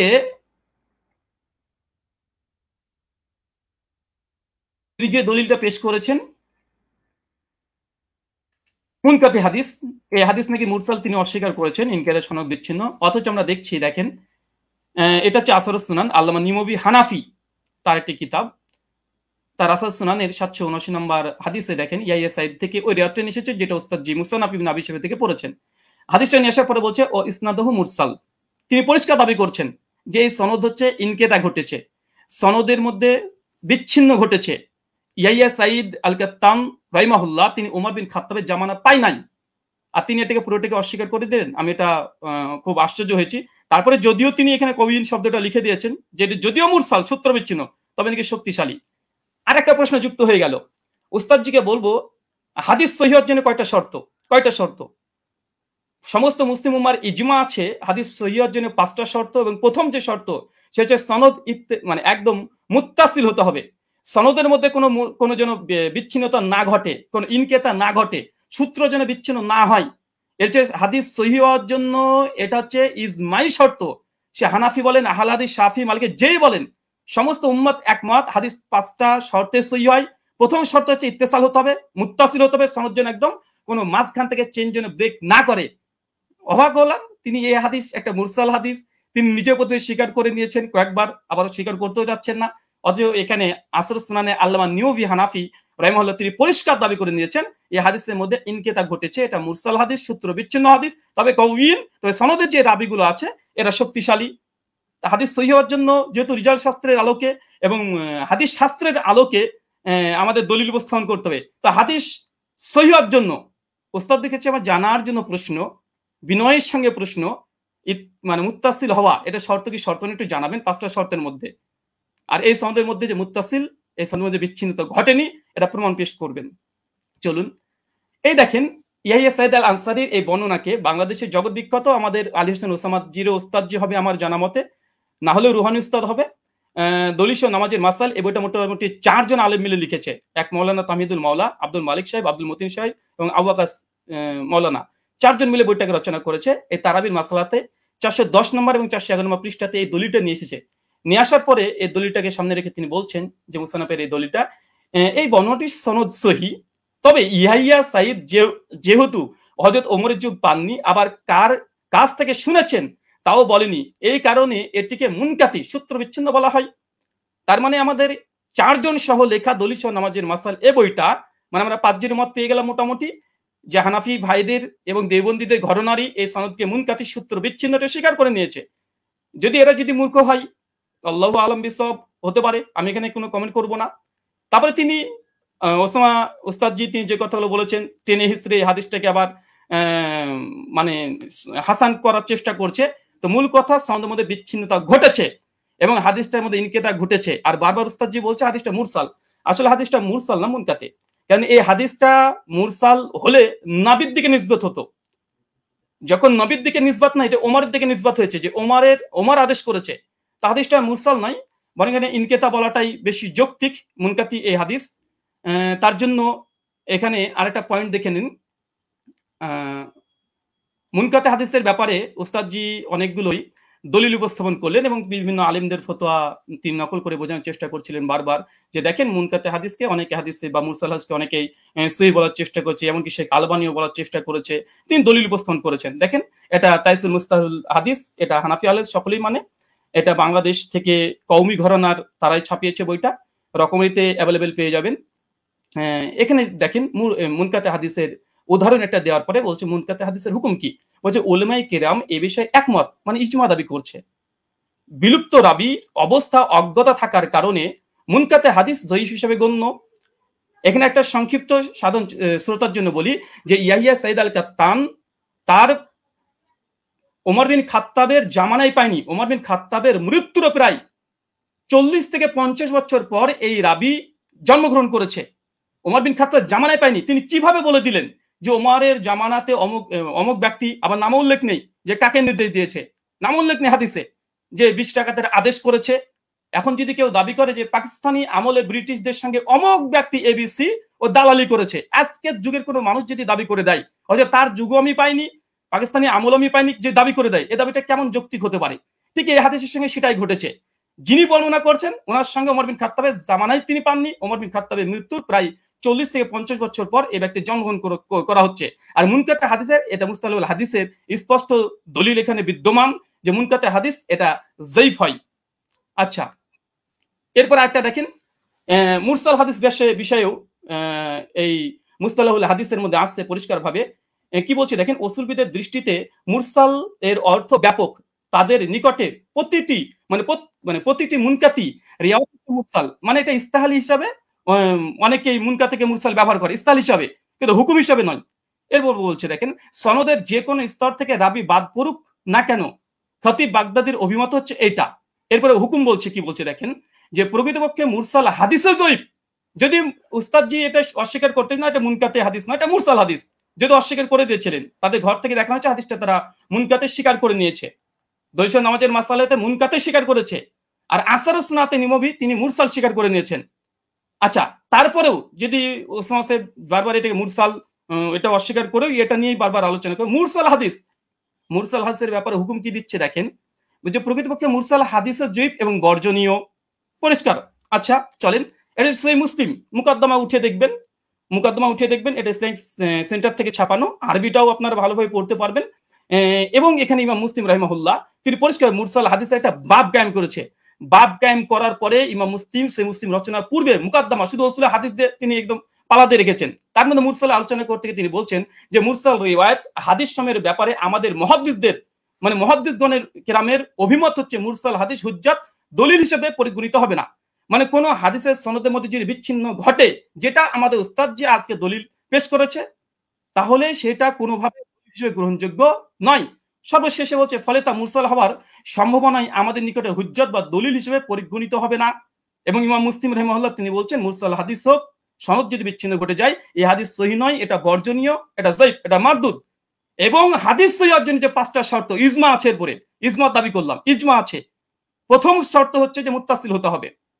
আচ্ছা, এখানে দেখেন উনি আলবানী রাহিমাহুল্লাহর এই সুলাইমান আর তাউসের একটা রিওয়ায়াত নিয়ে এসে বলছেন যে আলবানী দেখো তোমাদের ঘরে আলবানী একটা মুরসাল হাদিসকে হুজ্জাত গ্রহণ করে নিয়েছে।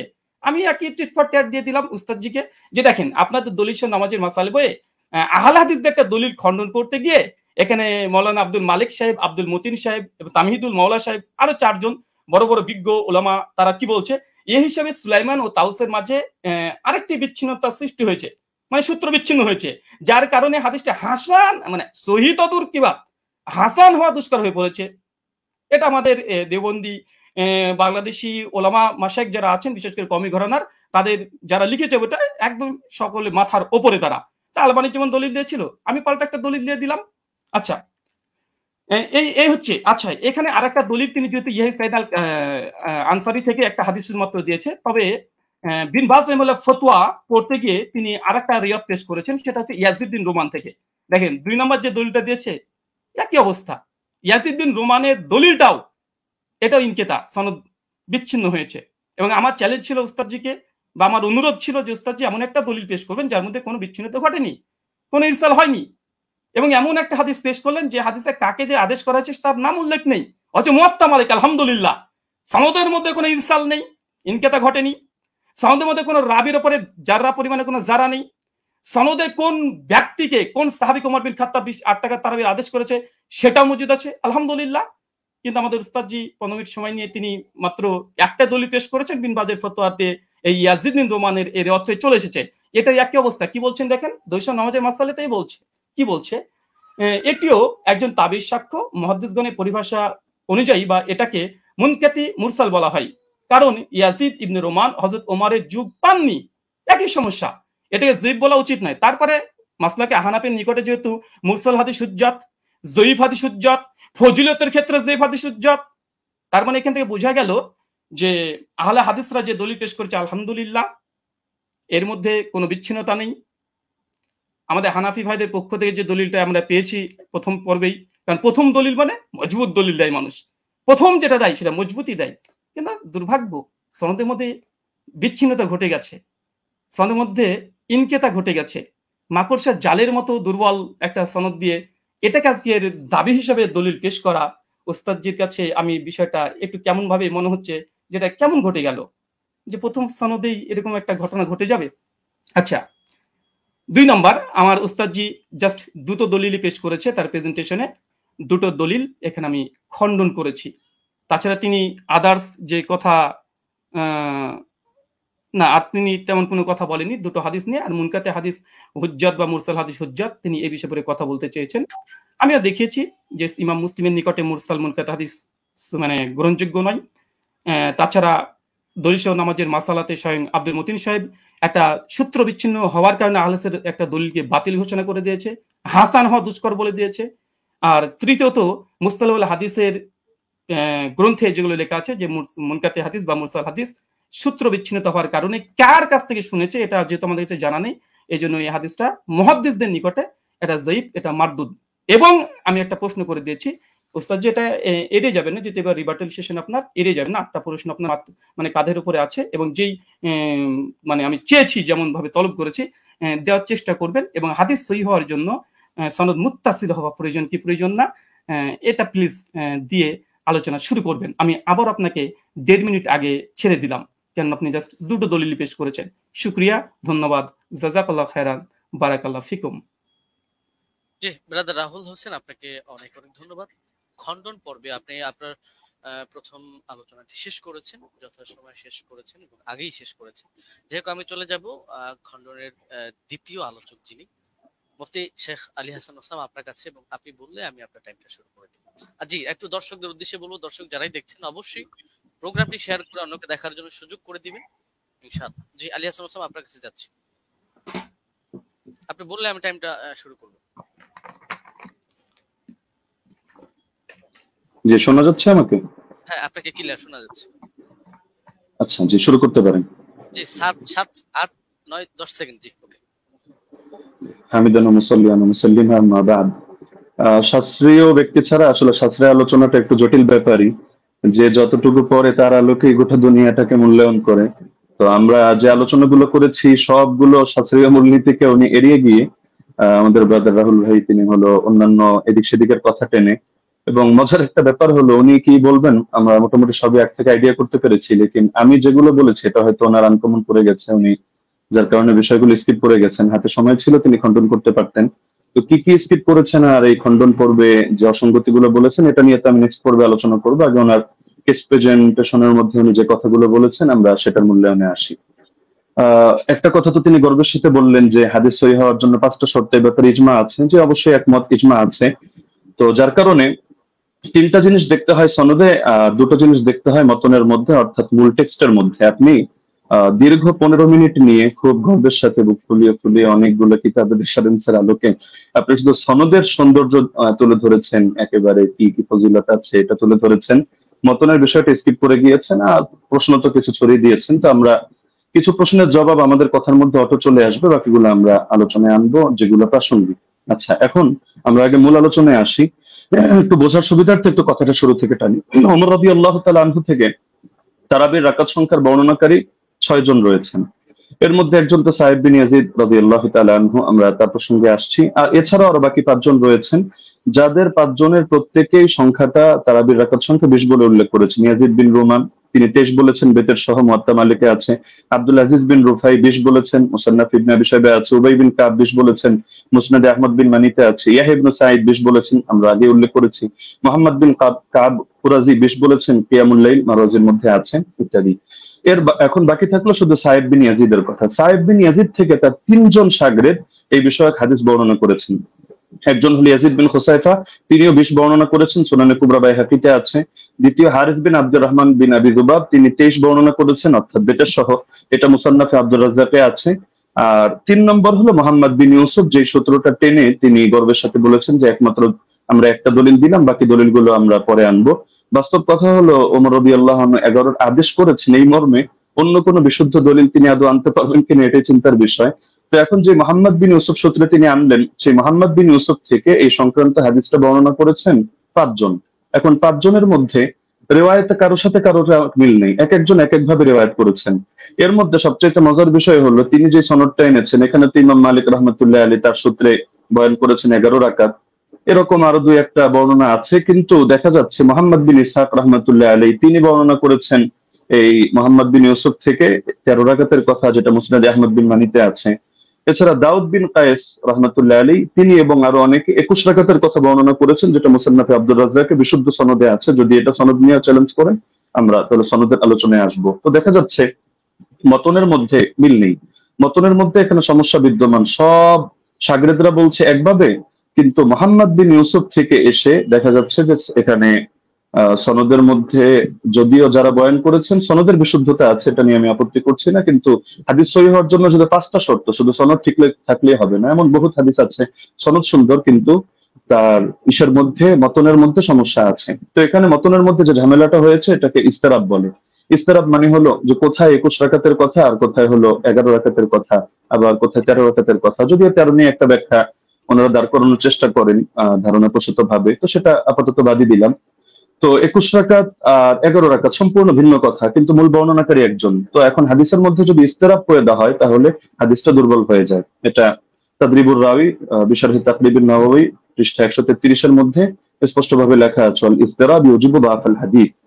তাহলে স্পষ্ট এটা যে এখানে বর্ণনাকারী যারা রয়েছেন তারা যদিও সহিহ মানের, কিন্তু মতনের মধ্যে মুস্তারিব ইস্তেরাব থাকার কারণে হাদিসটা গর্বের সাথে যদিও সহিহ বলার চেষ্টা করছেন, কিন্তু হাদিসটা মতনগত কারণে এটা সহিহ না, বরঞ্চ এটা যায়িফ হাদিস। এটা হেলাউ সুনানের মধ্যে 7ম খণ্ড 145 146 স্পষ্টভাবে লম্বা চওড়া আলাপ আছে। শেখ জাফর আহমদ উসমানী রাহমাতুল্লাহ আলাইহি লিখেছেন, হাদা আসারুন মুস্তারিবুল মাতনি উখতুলিফা ফীহি আলা মুহাম্মদ ইবনে ইউসুফ। বলতে বলতে তিনি গিয়ে শেষে জানাচ্ছেন, ওয়া হাদা ইখতিলাফুন ইউসকিতুল ইহতিজাজ বিল আসার। এই জাতীয় ইস্তেরাব থাকলে এটা আসর দিয়ে আর দলিল দেওয়া যায় না, এটা দলিল অযোগ্য হয়ে যায়। তো এখানে ভুলটা কে করেছেন? ভুলটা মূলত ইমাম মালিকও করেননি, ইয়াহইয়া ইবনে সাঈদ ফাত্তানও করেননি। ভুলটা হয়েছে এখানে, অসঙ্গতিটা প্রকাশ পেয়েছে মোহাম্মদ বিন ইউসুফ থেকে। যদিও তিনি উচ্চ পর্যায়ের রাবী, কোনো সন্দেহ নেই, কিন্তু এক এক সময় তিনি এক এক ভাবে বয়ান করেছেন। তো যার কারণে জিনিসটা এটা দুর্বলের প্রমাণিত হয়ে গিয়েছে। আচ্ছা, দ্বিতীয় পয়েন্ট হলো যে হাদিসের বর্ণনাকারী যারা, তাদের আমলই তো এর খেলাফ। ইমাম মালিক রাহমাতুল্লাহ আলাইহির আমল দেখা যাচ্ছে যে তিনি 8 রাকাতের পক্ষে না। সাহেব বিন ইয়াজিদ তার আমলও এর খেলাফ। একইভাবে যাকে আদেশ করেছেন বলে তিনি উল্লেখ করলেন যে দুজনের নামের মধ্যে উবাই বিন কাব রয়েছে। উবাই বিন কাবের ব্যাপারেও আছে যে না, তার আমলের খেলাফ। ইমাম মালিক রহমাতুল্লাহ আলী প্রসঙ্গে লম্বচর আলোচনা করা যাবে তার মাযহাবের সরাসরি তার শাগিরদের রেফারেন্স দিয়ে। এবং এর বাইরে যে মতগুলো প্রচারিত আছে, মূলত আমি সহজে বলে দিই যে তার থেকে দুইটা মত আছে, এক হলো 20 রাকাতের কথা, এক হলো 36 রাকাতের কথা। 20 রাকাতের কথা ইমাম ইবনে আব্দুল বার রহমাতুল্লাহ আলী নকল করেছেন, এবং তার মাযহাবের কোন কোন কিতাব যেমন দুসুকের মধ্যে, আনোয়ারের সাথিয়ার মধ্যে এটা আছে। বাকি 36 রাকাতের কথাটাই তার থেকে সবচেয়ে বেশি প্রসিদ্ধ এবং মুতাবার। তাহলে দেখা যাচ্ছে যে তার আমলের ব্যতিক্রম। এটা বিদায়াতুল মুস্তাহিদ 1 নম্বর খণ্ড 214 নম্বর পৃষ্ঠা উদাহরণ হিসেবে দেখা যেতে পারে। আরো প্রচুর রেফারেন্স আছে, প্রয়োজন হলে আমরা দেব। আচ্ছা, দ্বিতীয়ত হলো সাইদ বিন ইয়াজিদের আমল যে খেলাফ, এটা হলো বাইহাকি মারিফাতুস সুনান ওয়াল আসার কিতাবে 4th খণ্ড 42 নম্বর পৃষ্ঠা 5409 নম্বর রিওয়ায়াতে আছে। আনি সাইদ ইবনে ইয়াজিদ قال كنا نقوم في زمان عمر بن الخطاب ب20 ركعه والوتر। আমরা ওমরের জামানায় 20 রাকাত তারাবি পড়তাম এবং আমরা বিতর নামাজ আদায় করতাম। তাহলে দেখা যাচ্ছে তার আমলও এর খেলাফ। একইভাবে যাকে আদেশ করলেন সে উবাই বিন কাবের আমলও ছিল এর খেলাফ। এটা আল হাদিসুল মুখতারা জিয়া মাকদিসের গ্রন্থ 1161 নম্বর রিওয়ায়াত, সেখানে স্পষ্ট আছে আন উবাই ইবনে কাব আন্না উমারা আমারা উবাইয়ান আন ইউসাল্লিয়া বিন নাস ফি রমাদান। এই হাদিসের শেষে গিয়ে স্পষ্ট আছে ফাসাল্লা বিহিম 20 রাকাতান, তিনি মানুষদেরকে নিয়ে 20 রাকাত নামাজ আদায় করলেন। তাহলে এটা তো সম্ভব না, খলিফা তাকে আদেশ দিবে একটা আর তিনি খলিফার আদেশ লঙ্ঘন করে করবেন আরেকটা। তার মানে খলিফার আদেশই ছিল 20 রাকাত। তবে এটা মুহাম্মদ বিন ইউসুফ বলতে গিয়ে একাধিক জায়গায় এক এক রকম বলেছেন, এক জায়গায় তার থেকে কখনো 11 রাকাতের কথা এসেছে। আচ্ছা, মুসান্নাফে আব্দুর রাজ্জাক গ্রন্থের মধ্যে উবাই বিন কাবের এই রিওয়ায়াত আছে 7730 নম্বর হাদিস। সেখানেও দেখা যাচ্ছে যে আন্না উমর জামাআ আন-নাস ফি রমাদান আলা উবাই ইবনে কাব ওয়া আলা তামিম আদ-দারি আলা 21 রাকাতান। ওমর রাদিয়াল্লাহু আনহু উবাই বিন কাব এবং তামিম দারিকে মানুষকে নামাজ পড়ানোর দায়িত্ব দিয়েছেন 11 রাকাত 21 রাকাত। তাহলে এখানেও দেখা যাচ্ছে যে দাবিগুলো মিলছে না। তো এই জিনিসটা ব্রাদার রাহুল মানুক বা না মানুক ইমাম ইবনে তাইমিয়া রাহিমাহুল্লাহ মেনে নিয়েছেন। সাবাতা আন উবাই ইবনে কাব কানা ইয়াকুমু বিন নাস 20 রাকাতান ফি কিয়াম রমাদান ওয়া ইউতিরু বিসালাত। এটা প্রমাণিত যে উবাই বিন কাব রাদিয়াল্লাহু আনহু তিনি মানুষদেরকে নিয়ে রমাদানুল মুবারাকের তারাবিতে 20 রাকাত নামাজ পড়তেন এবং 3 রাকাত বিতর আদায় করতেন। তাহলে ইমাম ইবনে তাইমিয়া রাহিমাহুল্লাহর বক্তব্য দ্বারা স্পষ্ট হয়ে যাচ্ছে। তো একটা মূলনীতি হলো, যদি বর্ণনাকারীর আমল তার বর্ণনার খেলাফ হয় তাহলে এর দ্বারা বোঝা যায় যে বর্ণনাটি আসলে এতে দুর্বলতা রয়ে গিয়েছে। আমলুর রাওয়ি আও ফাতওয়াহু বিখিলাফিল হাদিস আল্লাযী রাওয়াহু ইসকিতুল ইহতিজাজ বিল হাদিস। এটা আমরা যেহেতু সময় কম, আমরা শুধু রেফারেন্স গুলো দিয়ে দিচ্ছি, আপনারা ক্রস চেক দিয়ে নিতে পারেন। কাশফুল আসরার 3 নম্বর খণ্ড 63 পৃষ্ঠা, উসুলুস সারাখসি 2 নম্বর খণ্ড 5 নম্বর পৃষ্ঠা, আল কাফি 3 নম্বর খণ্ড 1354 পৃষ্ঠা, আল ফুসুল ফিল উসুল 3 নম্বর খণ্ড 203 নম্বর পৃষ্ঠা, আত তাকরীর ওয়া তাহদীব 2 নম্বর খণ্ড 266 পৃষ্ঠা, আত তাওবীহ 2 নম্বর খণ্ড 25 নম্বর পৃষ্ঠা, ফাওয়াতিহুর রাহমুদ 2 163, কাওয়াইদ ফি উলুমিল হাদিস 202 নম্বর পৃষ্ঠা, শারহুল মানাব 661, আল বাহরুল মুহিত 3 নম্বর খণ্ড 246 পৃষ্ঠা, আল ইহকাম লিল আমিদি 2 নম্বর খণ্ড 165 নম্বর পৃষ্ঠা। এমনকি গায়রে মুকাল্লিদ আলেম শেখ ইব্রাহিম শিয়ালকোটি রাহিমাহুল্লাহ তিনিও এটা স্পষ্ট স্বীকার করেছেন ইনারাতুল মাসাবি গ্রন্থে, যেটা তারাবি শীর্ষক 29 নম্বর পৃষ্ঠায়। अगर रावी का अमल उसकी रिवायत के खिलाफ हो तो उसकी रिवायत काबिल अमल ना होगी। स्पष्ट কথা। 3 নম্বর পয়েন্ট হলো 20 রাকাত তারাবির বিষয়টা তো উম্মতের তাআমুল, উম্মতের ঐকমত্যের দ্বারা প্রমাণিত। সুতরাং যদি আমরা তর্কের খাতিরে, এটা তো আমরা দেখালাম যে আসলে ওনার মতনের সমস্যার কারণে ওনার হাদিসটা যতই মুয়াত্তা মালিক বলুক আর যে কিতাবের নামে বলুক, কিন্তু মুয়াত্তা মালিক হওয়ার মানে তো এটা না যে প্রতিটা হাদিসের কোনো জায়গায় কোনো ধরনের কোনো অসঙ্গতি নেই, কোথাও কোনো মতনের মধ্যে ইস্তেরাব নেই, এমন কথা কেউ দাবি করার সুযোগও নেই। তো যদি কেউ দাবি করেও থাকে যে তিনি একসময় 11 রাকাত আদেশ করেছিলেন তর্কের খাতিরে মানলেও, তাহলে ইমামরা ব্যাখ্যা দিয়ে গিয়েছেন। যেমন ইমাম ইবনে আব্দুল বার মালিক রাহমাতুল্লাহ আলাইহি ব্যাখ্যা দিয়েছেন যে এটা মানসুখ। শুরুতে হয়তো তিনি 11 রাকাতের দিয়েছিলেন, এরপর তিনি 21 রাকাতের কথা বলেছেন। এটা আল ইস্তিযকার 2 নম্বর খণ্ড 68 নম্বর পৃষ্ঠায় আছে। একইভাবে ইমাম বাজি রাহিমাহুল্লাহ তার মন্তব্য একই, আল মুনতাকা 2 নম্বর খণ্ড 208 নম্বর পৃষ্ঠা। ইমাম আদাউই, ইমাম ইবনে হাবিব তারাও বলে গিয়েছেন, যেটা হাশিয়াতুল আদাউই আলা কিফায়াতুত তালিব 1 নম্বর খণ্ড 353 নম্বর পৃষ্ঠার মধ্যে বিদ্যমান আছে। মজার বিষয় হলো এই কারণেই ব্রাদার রাহুল যে মত পোষণ করুক না কেন, 4 মাযহাবের কেউই 8 রাকাত সুন্নাত হওয়ার ফতোয়া প্রদান করেননি।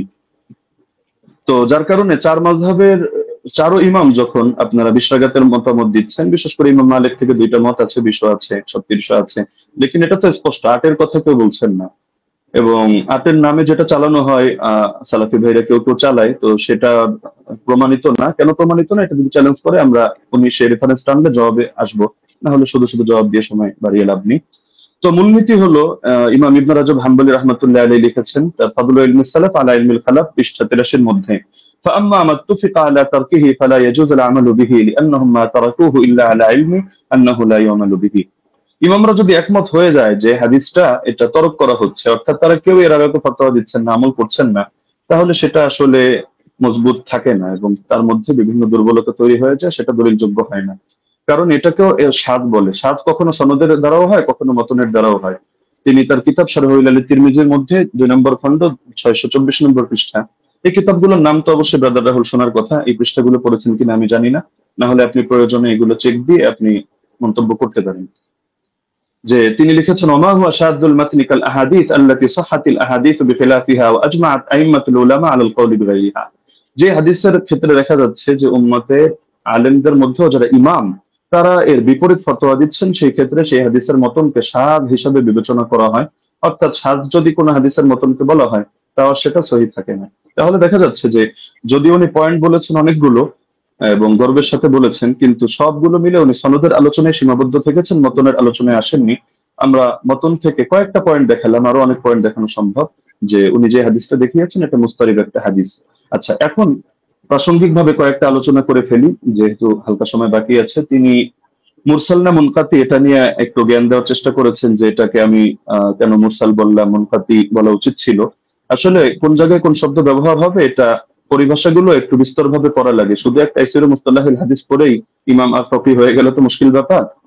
যেমন আমি আপনাকে প্রসিদ্ধ কিতাব যেটা আপনারা পড়েন নুকাত আলা মুকাদ্দিমাত ইবনে সালাহ 1 নম্বর খণ্ড 447 পৃষ্ঠা দেখবেন, একইভাবে আল ইবহাজ 2 নম্বর খণ্ড 339 পৃষ্ঠা দেখবেন, এবং শারহে মুসলিমের মধ্যে নববীও বলেছেন যে আম্মাল মুরসাল فهو عند الفقهاء والأصوليين والخطيب البغدادي وجماعة من المحدثين من قطع إسناده على أي وجه كان انقطاعه فهو عندهم بمعنى المنقطع।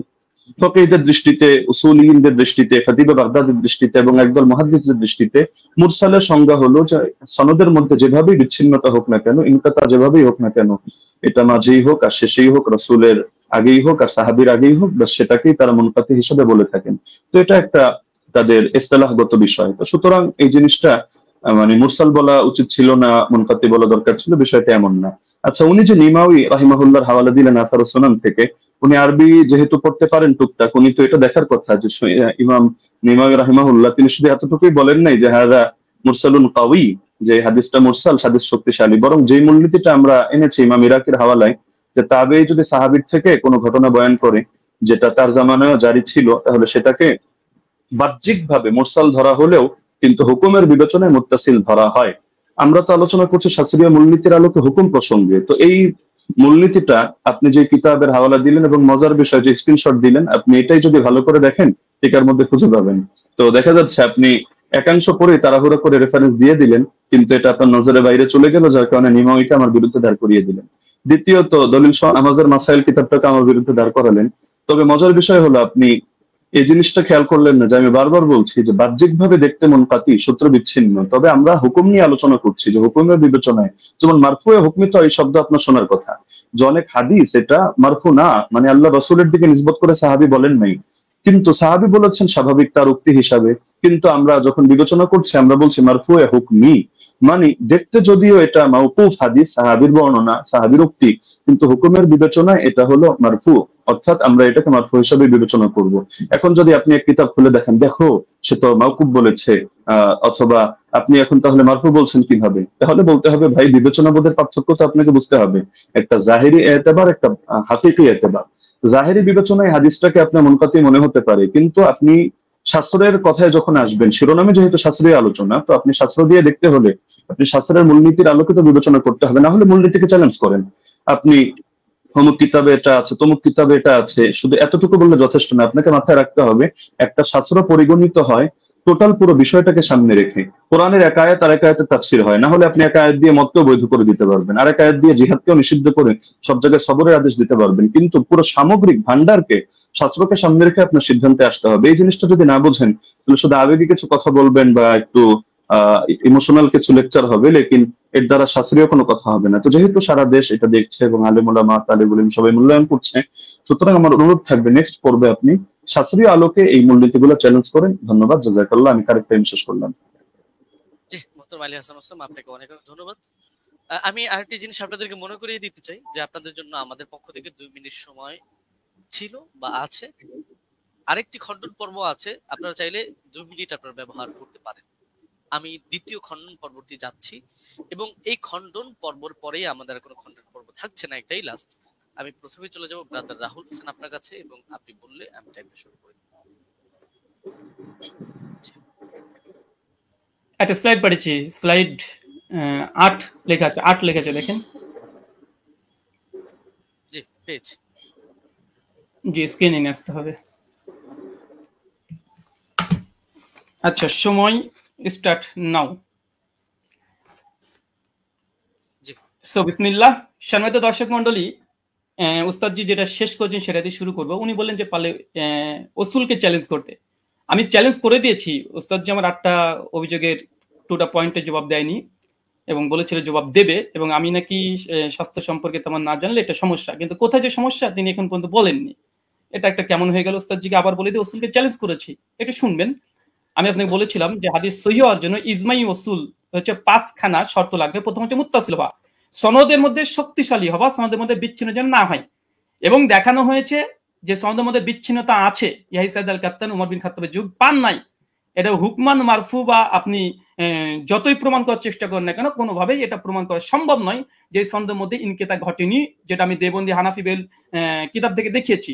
2 নম্বর বিষয়, এখানে তিনি আমাকে যে কথাটা আবার বলতে চাইলেন সেটা হাদিস সাজ হওয়া, এবং এর সঙ্গে সঙ্গে বললেন দেখেন 8 টাকাতে তারাবি যেটা দাদা রাহুল পেশ করেছেন সেটা মুয়াত্তা মালিক থেকে, আর মুয়াত্তা মালিকের সনদের রাবিদের মধ্যে কোনো সমস্যা নেই।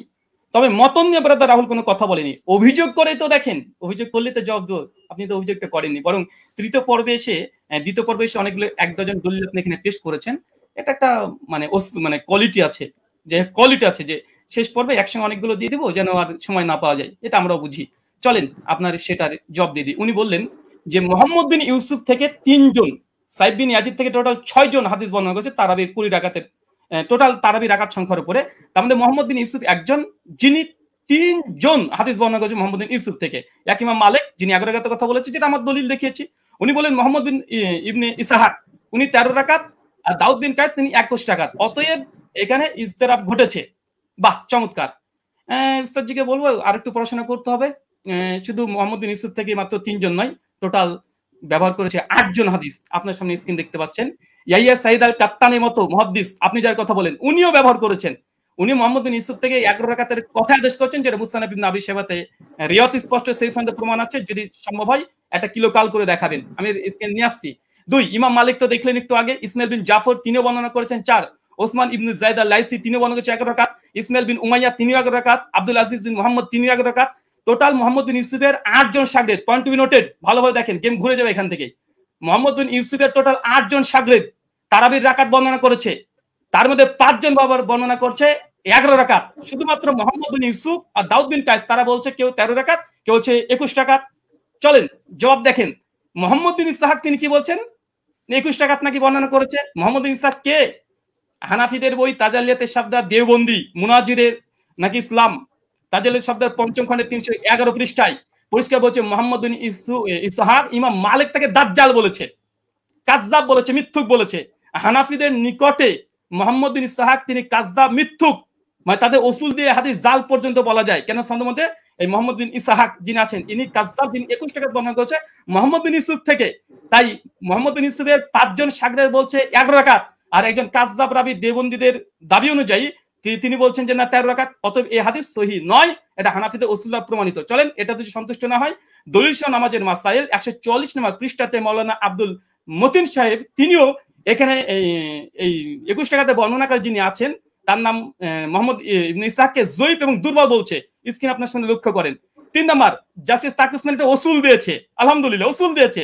উসুলকে চ্যালেঞ্জ করেন, তাকি উসমানী রসুলকে চ্যালেঞ্জ করেন। কি বলছে দেখেন, দারসে তিনি 2 খণ্ডের 93 পৃষ্ঠা তিনি বলছেন মোহাম্মদ ইবনে ইসহাক রাহিমাহুল্লাহ মাকহুলের ছাত্র, তার সম্পর্কে পেছনে বলা হয়েছে যে তার একক বর্ণনা সন্দেহযুক্ত।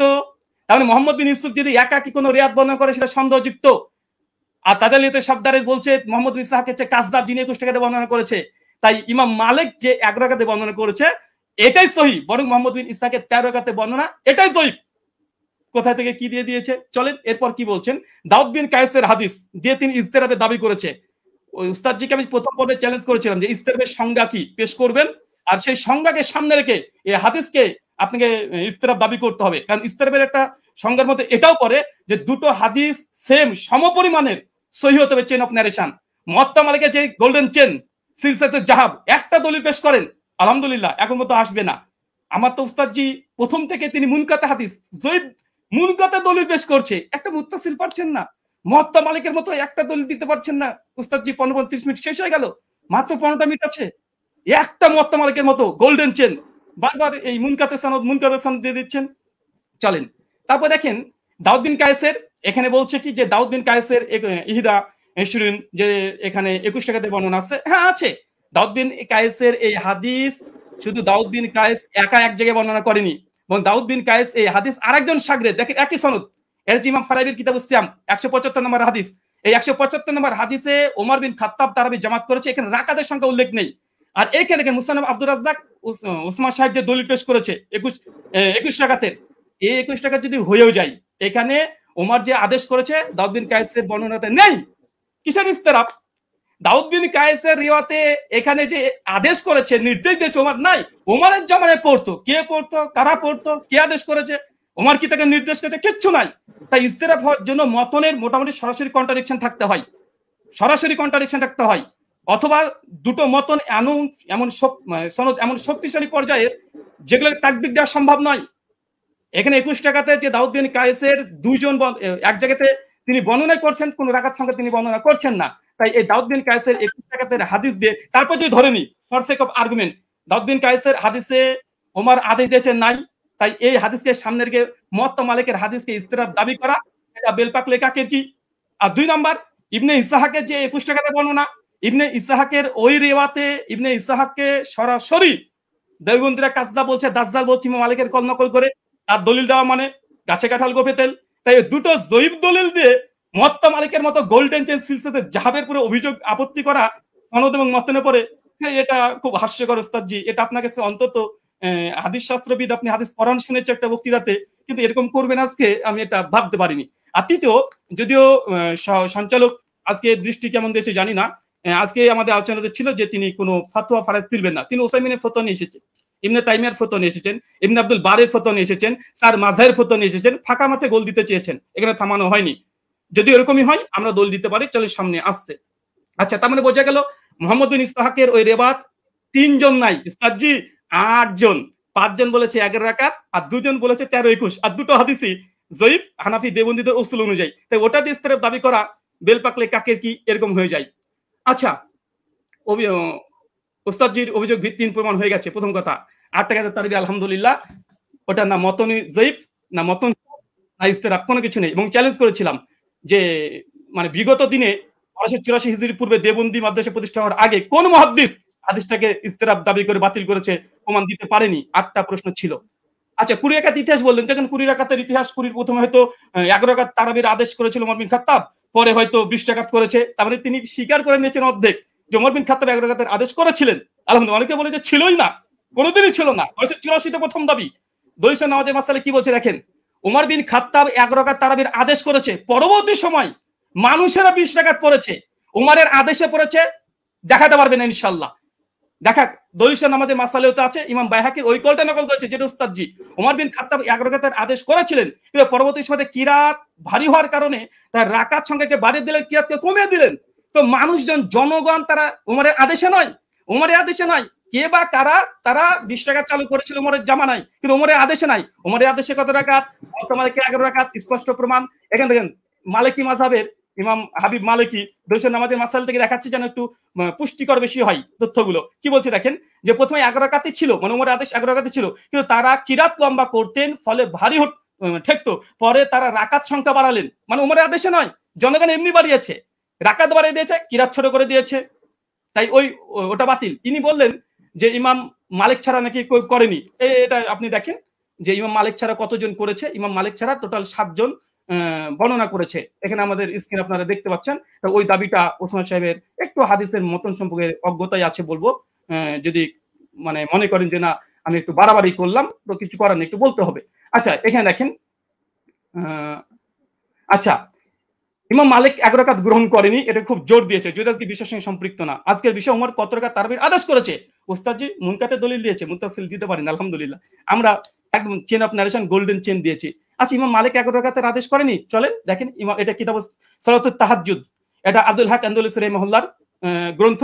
ইমাম মালিকের শাগরেদ ছাত্র তার বলছে, কি বলছে দেখেন, এখানে বলছে কলা শাহ বিন আব্দুল আজিজ আন মালিক, মানে ইমাম মালিকের ছাত্র, তিনি রিওয়ায়াত করছেন, কি বলছেন, আল্লাজি আখতারা বিহা, ইমাম মালিক যেটাকে গ্রহণ করেছে, এখতিয়ার করেছে, কি করেছে, বিহি নাফসি, ইমাম মালিক নিজের জন্য কত রাকাত তিনি করেছেন। তারপর তিনি বলছেন দেখেন, ফি কিয়ামে রমাজান হুয়াল লাজি জামা, ইমাম মালিক উমর বিন খাত্তাব যার করে জমা করেছে উমর বিন খাত্তাব, সেটা হচ্ছে ইহিদা আশারাতা রাকাতান ওয়া হুয়া সালাতে রাসূলুল্লাহ সাল্লাল্লাহু আলাইহি ওয়াসাল্লাম। এখানে ইমাম মালিকের কথা নকল করছে স্বয়ং ইমাম মালিকের ছাত্র। আমি এখানে ইমাম মালিকের ছাত্র ডাইরেক্ট কল, তিনি বলছেন যে ইমাম মালিক যেটা গ্রহণ করেছিলেন সেটা হচ্ছে 11 রাকাত, যেটা ছিল রাসূলুল্লাহ সালাত এবং ওমর বিন খাত্তাব যার পরে জমা করেছে, প্রথম কল। দ্বিতীয় দেখুন, এখানে হচ্ছে ইবনে কাসিমের একটা কলমে নকল করে গেছি। ইবনে কাসিম তিনি মালিক থেকে বর্ণনা করছে যে ওমরের জামানায় 36 রাকাত পড়া হতো, 36 রাকাত পড়া হতো। কিন্তু ইমাম মালিক কত গ্রহণ করেছে দেখেন, শেষে লাল দিয়ে দাগানো আছে। তারপরে হচ্ছে আক্তারা ওয়া নাফসি, ইমাম মালিক নিজের জন্য যেটা নির্ধারণ করেছে ইহিদা আশারাত রাকাতান, কিন্তু ইমাম মালিক নিজের জন্য 11 রাকাত। মানে ইমাম মালিকের সময় মানুষ 36 রাকাত পড়ছে, কিন্তু ইমাম মালিককে যখন সরকার যখন চিঠি পাঠায়, এই ঘটনা বর্ণনা আছে অনেক জায়গাতেই, তারপরে তাকে যখন বললো যে নামাজের সঙ্গে কি কমিয়ে দেবো, সেই সময় মালিক বলছে তারা পড়তে থাক, কিন্তু আমি নিজের জন্য ফি নাফসি, আমার জন্য ইহিদা আশারাত রাকাতান, আমি 11 রাকাতকে আমি নিজের জন্য গ্রহণ করলাম। মানুষ কি পড়ছে দেখার দরকার নেই, ইমাম মালিককে কথা মেনে নিন। আচ্ছা, এরপরে দেখেন, আচ্ছা বদরুদ্দিন আইনি হানাফি, তিনিও উমদাতুল কারি শারহ সহিহ বুখারীতে 102 নম্বরে তিনি এই কথা স্বীকার করে নিয়েছেন যে ইমাম মালিক তিনি তার নিজের জন্য 11 রাকাতকে তিনি পছন্দ করেছিলেন। তার জামানায় কে কত পড়েছে এটা দেখার দরকার নেই, কারণ আমাদের আজকের আলোচ্য বিষয় এটা নাই যে কার জামানায় কত রাকাত পড়েছে। যদি ওটা নিয়ে ডিবেট করতে হয়, আসেন পরে একটা সেশন রাখেন, অন্যদিন একটা সময় দেন, আবার আসবো, এটাও প্রমাণ করবেন ইনশাআল্লাহ ওমর বিন খাত্তাব জামানাতে 8 রাকাত তারাবি হতো। আজকের আলোচ্য বিষয় ওসমান সাহেব ভুলে গেলে হবে না, ওমর বিন খাত্তাব কত রাকাত তারাবির আদেশ করেছেন, ওমরের জামানায় কে বা কারা কত পড়তো, কোন ইমাম কত রাকাতের ফতোয়া দিয়েছে, কে কি বলেছে, এটা নয়। হাদিস শাস্ত্রের আলোকে ওমর বিন খাত্তাব কত রাকাত আদেশ করেছে, মুওয়াত্তা মালিকের স্পষ্ট হাদিস 11 রাকাত। আপনি ইস্তিরাবের দাবি করেছিলেন, দুমড়ে মুচড়ে গেছে, আলহামদুলিল্লাহ। বরং আপনি যে দলিল দিয়েছেন সবগুলো মুনকাতে হাদিসে পেশ করেছেন, এবং আপনাকে যে চ্যালেঞ্জগুলো করা হয়েছিল, আপনাকে যে চ্যালেঞ্জগুলো করেছিলাম, সেই চ্যালেঞ্জের জবাব এখন পর্যন্ত আসেনি। যে ইয়াহিয়া সাইলাল কাত্তানের যে বর্ণনা পেশ করেছেন, কাকে আদেশ করেছে হাদিস উল্লেখ নাই। মুওয়াত্তা মালিকের হাদিস দেখেন, দুটো হাদিসকে সম্মানিত দর্শক মণ্ডলী মাইন্ড খুলে রাখেন, ফ্রেশ রাখেন, এক গ্লাস পানি খান, তারপর আলোচনা শোনেন। উনি উমারের 20 রাকাত তারাবির আদেশ যে দলিল দিয়েছে, মুনকাতে সনদ বিচ্ছিন্নতা আছে, কাকে উমার আদেশ দিয়েছে সে কথা হাদিসের মধ্যে উল্লেখ নেই। আচ্ছা, আর উমর বিন খাত্তাব মুওয়াত্তা মালিকের সবকিছু মজুদ আছে, আলহামদুলিল্লাহ। তারপরেও দেখেন কোন হাদিসটা বেশি মজবুত এবং কোনটা শক্তিশালী, কোনটা, চলেন। আচ্ছা, উনি বলছেন অধিকাংশ ওলামারা তো ইমাম তিরমিজি কল নকল করলেন যে অধিকাংশ আহলে ইলম তারা কত রাকাত পড়েছে, তারা 20 রাকাতের কথা বলেছে। দেখেন ইমাম তাবারি কথা নিয়ে নেন, তাহলে ইমাম তিরমিজির পাল্টা যে তাবারি কল দিয়ে তিনি কি বলছেন, তিনি পরিষ্কার বলছে, ইমাম তাবারি কথা আছে, কাসরি মিনাল আহলিল ইলম, অধিকাংশ ওলামারা, আহলে ইলমরা, মূর্খরা নয়, আহলে ইলমরা কি করেছে, ইহিদা আশরাতা রাকাত, তারা 11 রাকাতকে পছন্দ করেছে, 11 রাকাতকে। এটা ইমাম কুরতুবীর কল মজুদ আছে। তো এরকম ফতোয়া যদি দিতে চাই, এবং আপনিও দিবেন আমিও দিব। আজকের টপিক এটা নয় যে কোন হুজুরে কত ফতোয়া দিয়েছে, জনগণ কত পড়তো, লোকজন কত পড়তো। আজকের আলোচ্য হচ্ছে উমর কত রাকাতের আদেশ করেছে। চলেন, এখানে তিনি কয়েকটা দলিল এখানে 20 রাকাতের আবার দেওয়ার চেষ্টা করেছে, আমরা সেখানে দেখাবো।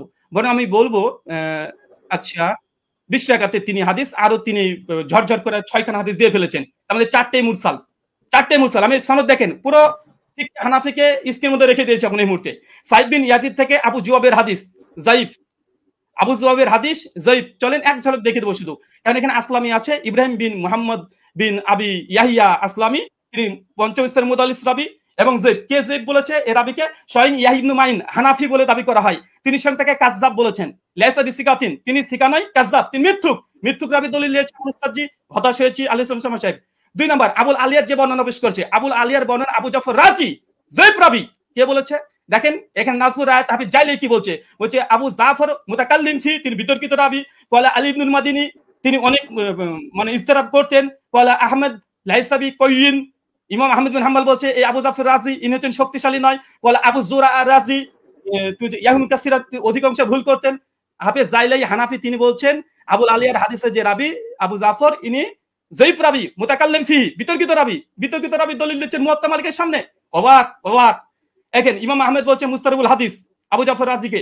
পঞ্চম আচ্ছা, এবং তিনি ইয়াজিদ বিন রোমানের হাদিসটাকে তিনি আবার পেশ করলেন মতন পরপর তিনটা হাদিসকে ইরসাল বলছে। এক পৃষ্ঠাতে হানাফিদের তিনটা হাদিস জয়ীফ, আর এটা আসর সুনানে স্পষ্ট এখানে লিখে দেওয়া হয়েছে। আচ্ছা, এখানে চতুর্থ বিষয় দেখেন, উনি বারবার ইয়াহিয়া সাইদ আনসারী হাদিসটাকে উনি বলছেন যে এটা যদিও মুরসাল উমরের জামানায় পায়নি। আমি এখানে 2 মিনিট নেব, যেটা পাওয়ার কথা। জি অবশ্যই, আপনি 2 মিনিট নেবেন। জি আচ্ছা, উস্তাদ জি শুনেন এবং শ্রোতা মণ্ডলী শুনেন, উনি যে দলিলটাকে মজবুত দলিল বানিয়েছেন যে ইয়াহিয়া বিন সাইদ আল আনসারীর এই হাদিস। দেখেন ইমাম হাজম রাহিমাহুল্লাহ তিনি বলছেন যে ইয়াহিয়া সাইদ আল আনসারী তিনি মৃত্যুবরণ করেছে ওমর বিন খাত্তাবের 25 বছর পরে। উস্তাদ জি কি দিয়ে মানুষকে মানে এইভাবে যদি রিজাল্ট শাস্ত্র নিয়ে যদি আলোচনা করতে আছেন, মানুষ তো হতাশ হবে, হতাশ হয়ে বাড়িতে ফিরবে।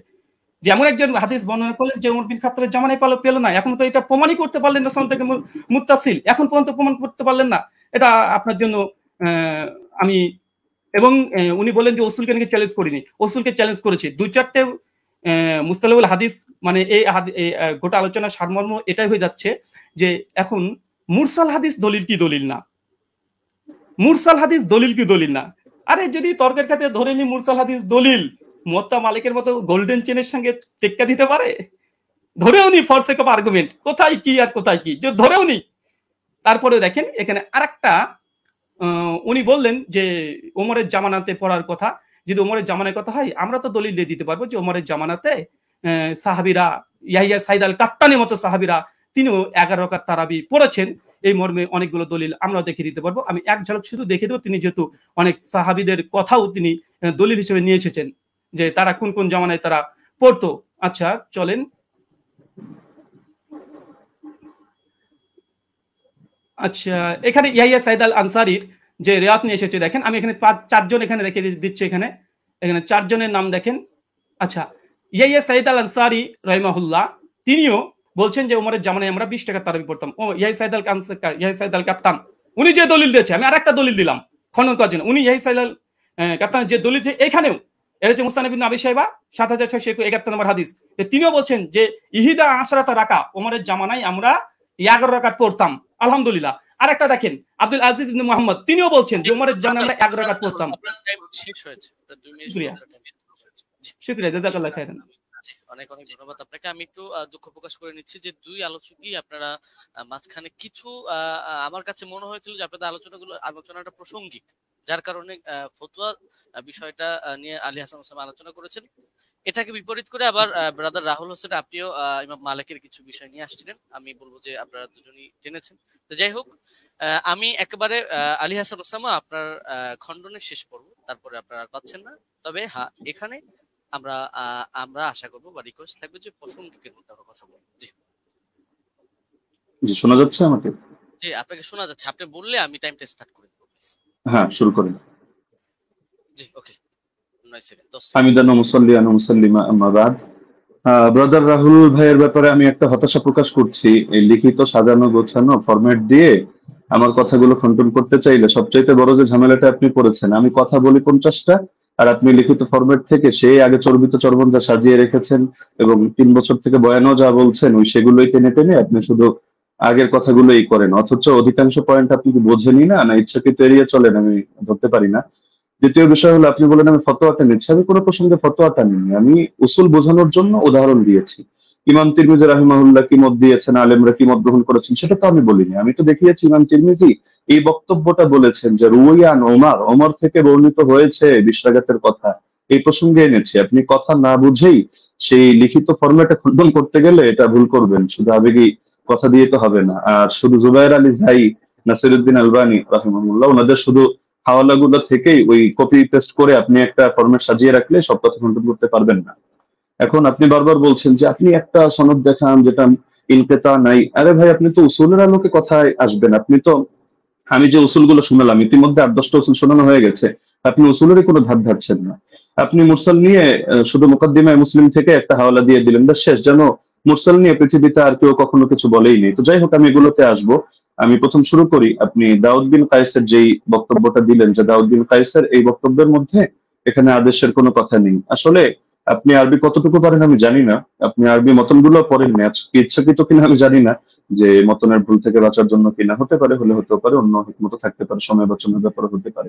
আপনি এই বাক্যটার অনুবাদটা করে দিয়েন আমাকে, যে দাউদ বিন কায়েসের রিওয়ায়াতের মধ্যে যে আছে যে আন্না উমর জামা আন-নাস ফি রমাদান আলা উবাই ইবনে কাব ওয়া আলা তামিম আদ-দারি আলা 21 রাকাতান, এই জামাআর সাথে আলা অব্যয়যোগে যখন বলা হয় জামা উমারু, ওমর মানুষকে জমা করেছেন কোন ব্যাপারে, আলা 21 রাকাতান, 21 রাকাতের ব্যাপারে, তখন এর দ্বারা কি বোঝায় যে ওমর আদেশ করেন নাই, ওমর কিছু বলে নাই, তারা নিজেদের থেকে পড়ে নিয়েছেন। এই অনুবাদটা এটা কোন ডিকশনারির আলোকে করলেন পৃথিবীতে? এটা কি মেড ইন ইন্ডিয়া না মেড ইন বাংলাদেশ? এটা আমাকে অনুগ্রহ করে আপনি দেখাবেন।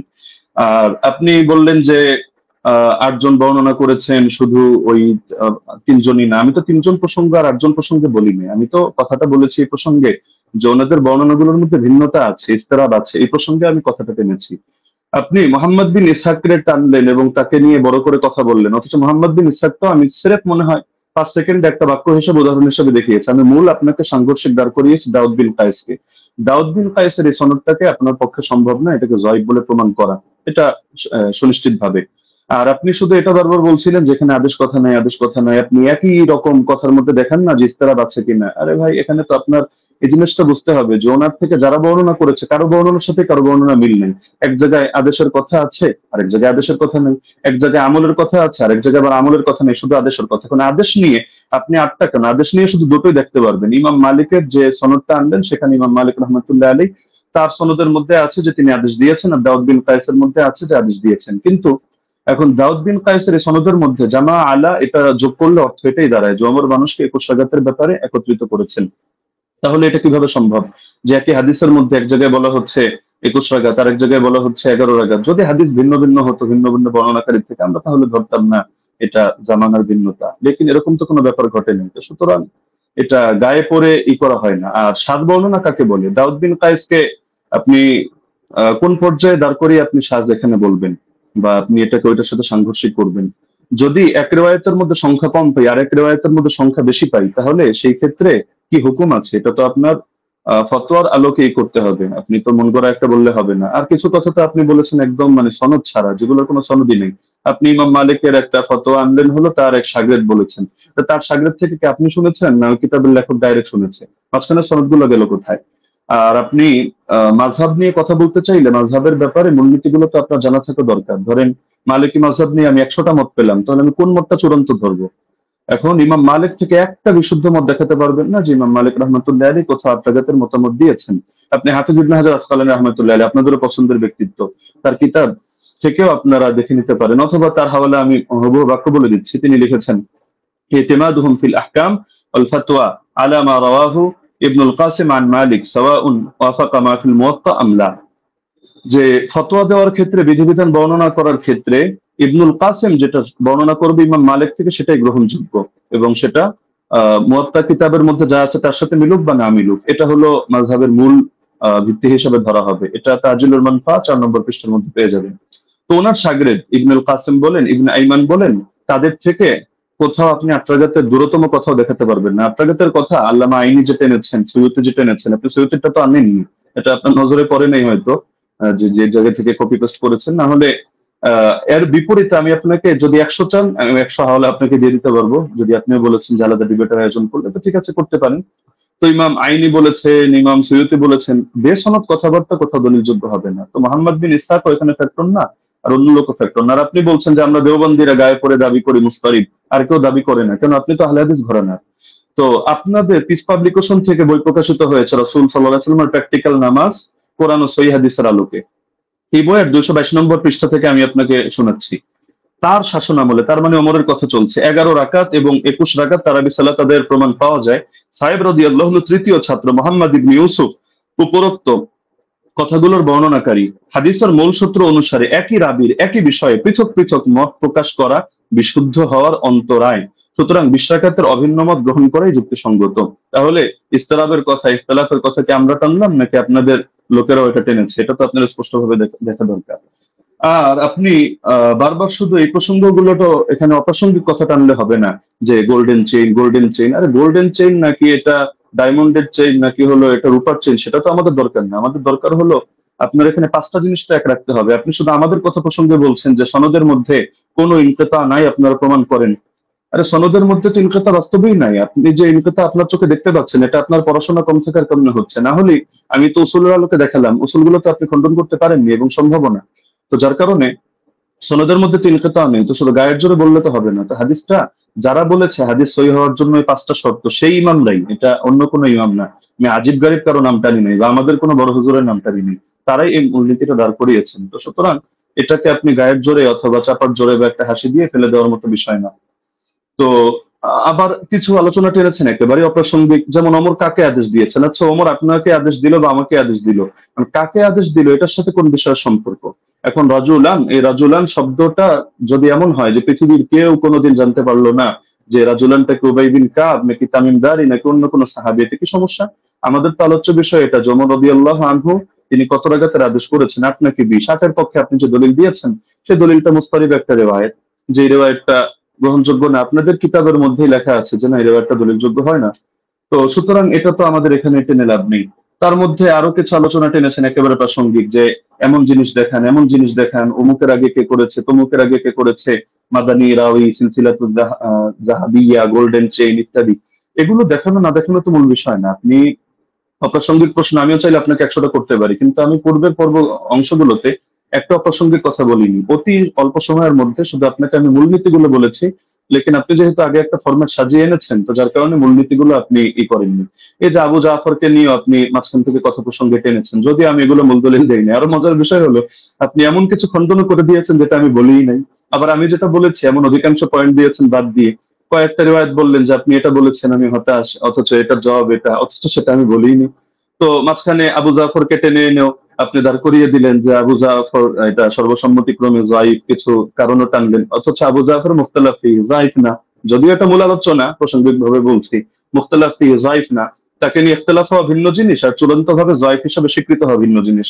আপনি যে মত টানলেন এই মতের মধ্যেও তো আপনি মিস্টেক করেছেন। দেখা যাচ্ছে আলবানী রাহিমাহুল্লাহ এক্ষেত্রে এই কাজটা করেছেন, সদুকুন এই শব্দটা বাদ দিয়ে পরবর্তী যে কথাটা তিনি ভুল করেন ইত্যাদি, তার মধ্যে সমস্যা, ওই কথাটা টেনেছেন। তো সদুকুন হুকুমটা বাদ দিয়ে দিয়েছেন।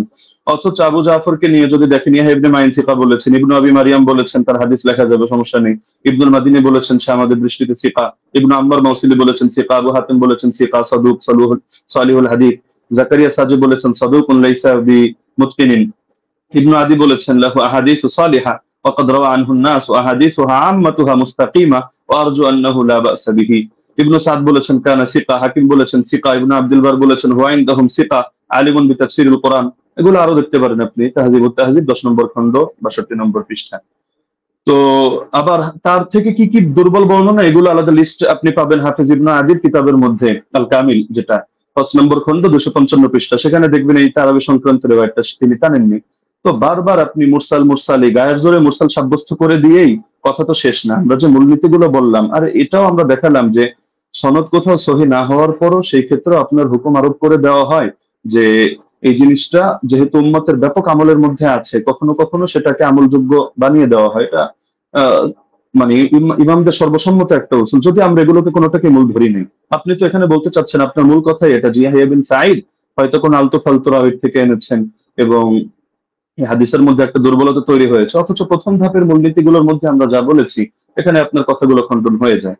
পাশাপাশি সেই জামানার আমলগুলোকে আপনি যেভাবে উড়িয়ে দিচ্ছেন যে যার যেভাবে মনে হচ্ছে আমল করেছে, লেকিন এই জায়গায় ওমর রাদিয়াল্লাহু আনহু আদেশ হয়তো ছিল না। আপনি খেলাফতের জামানা দেখেন নাই, নরেন্দ্র মোদীর জামানা দেখেছেন, এই হিসাবে আপনার এমন মনে হতে পারে যেখানে সাহাবীরা বলছেন যে সাহাবীরা আমল করতেন, কানু ইয়াকুমুন অথবা কুননা নাকুমু, আমরা আমল করতাম।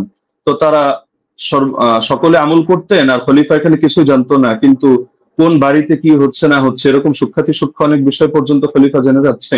এটা তো অদ্ভুত ব্যাপার। খেলাফতের জামানার ব্যাপারেও যে বেদাত ওমরের জামানায় চলছে, যে ওমর একেবারে হুদাইবিয়ার সন্ধি হলো যে গাছের নিচে সেই গাছ কেটে দিয়ে আসছে, হাজরে আসওয়াদ চুমু খাওয়ার সময় পর্যন্ত ক্লিয়ার ভাবে বলছে যে আমি এই আকীদা পোষণ করি না তুমি কারো ক্ষতি করতে পারো, উপকার করতে পারো, বরং আমি এজন্য করছি তোমার গায়ে চুমু খাচ্ছি যে আল্লাহ রাসূল সাল্লাল্লাহু আলাইহি ওয়াসাল্লাম চুমু খেয়েছেন এই কারণে। তো আপনি যে কথাগুলো বললেন একটা নতুন কথা আসলে আমি পাইনি।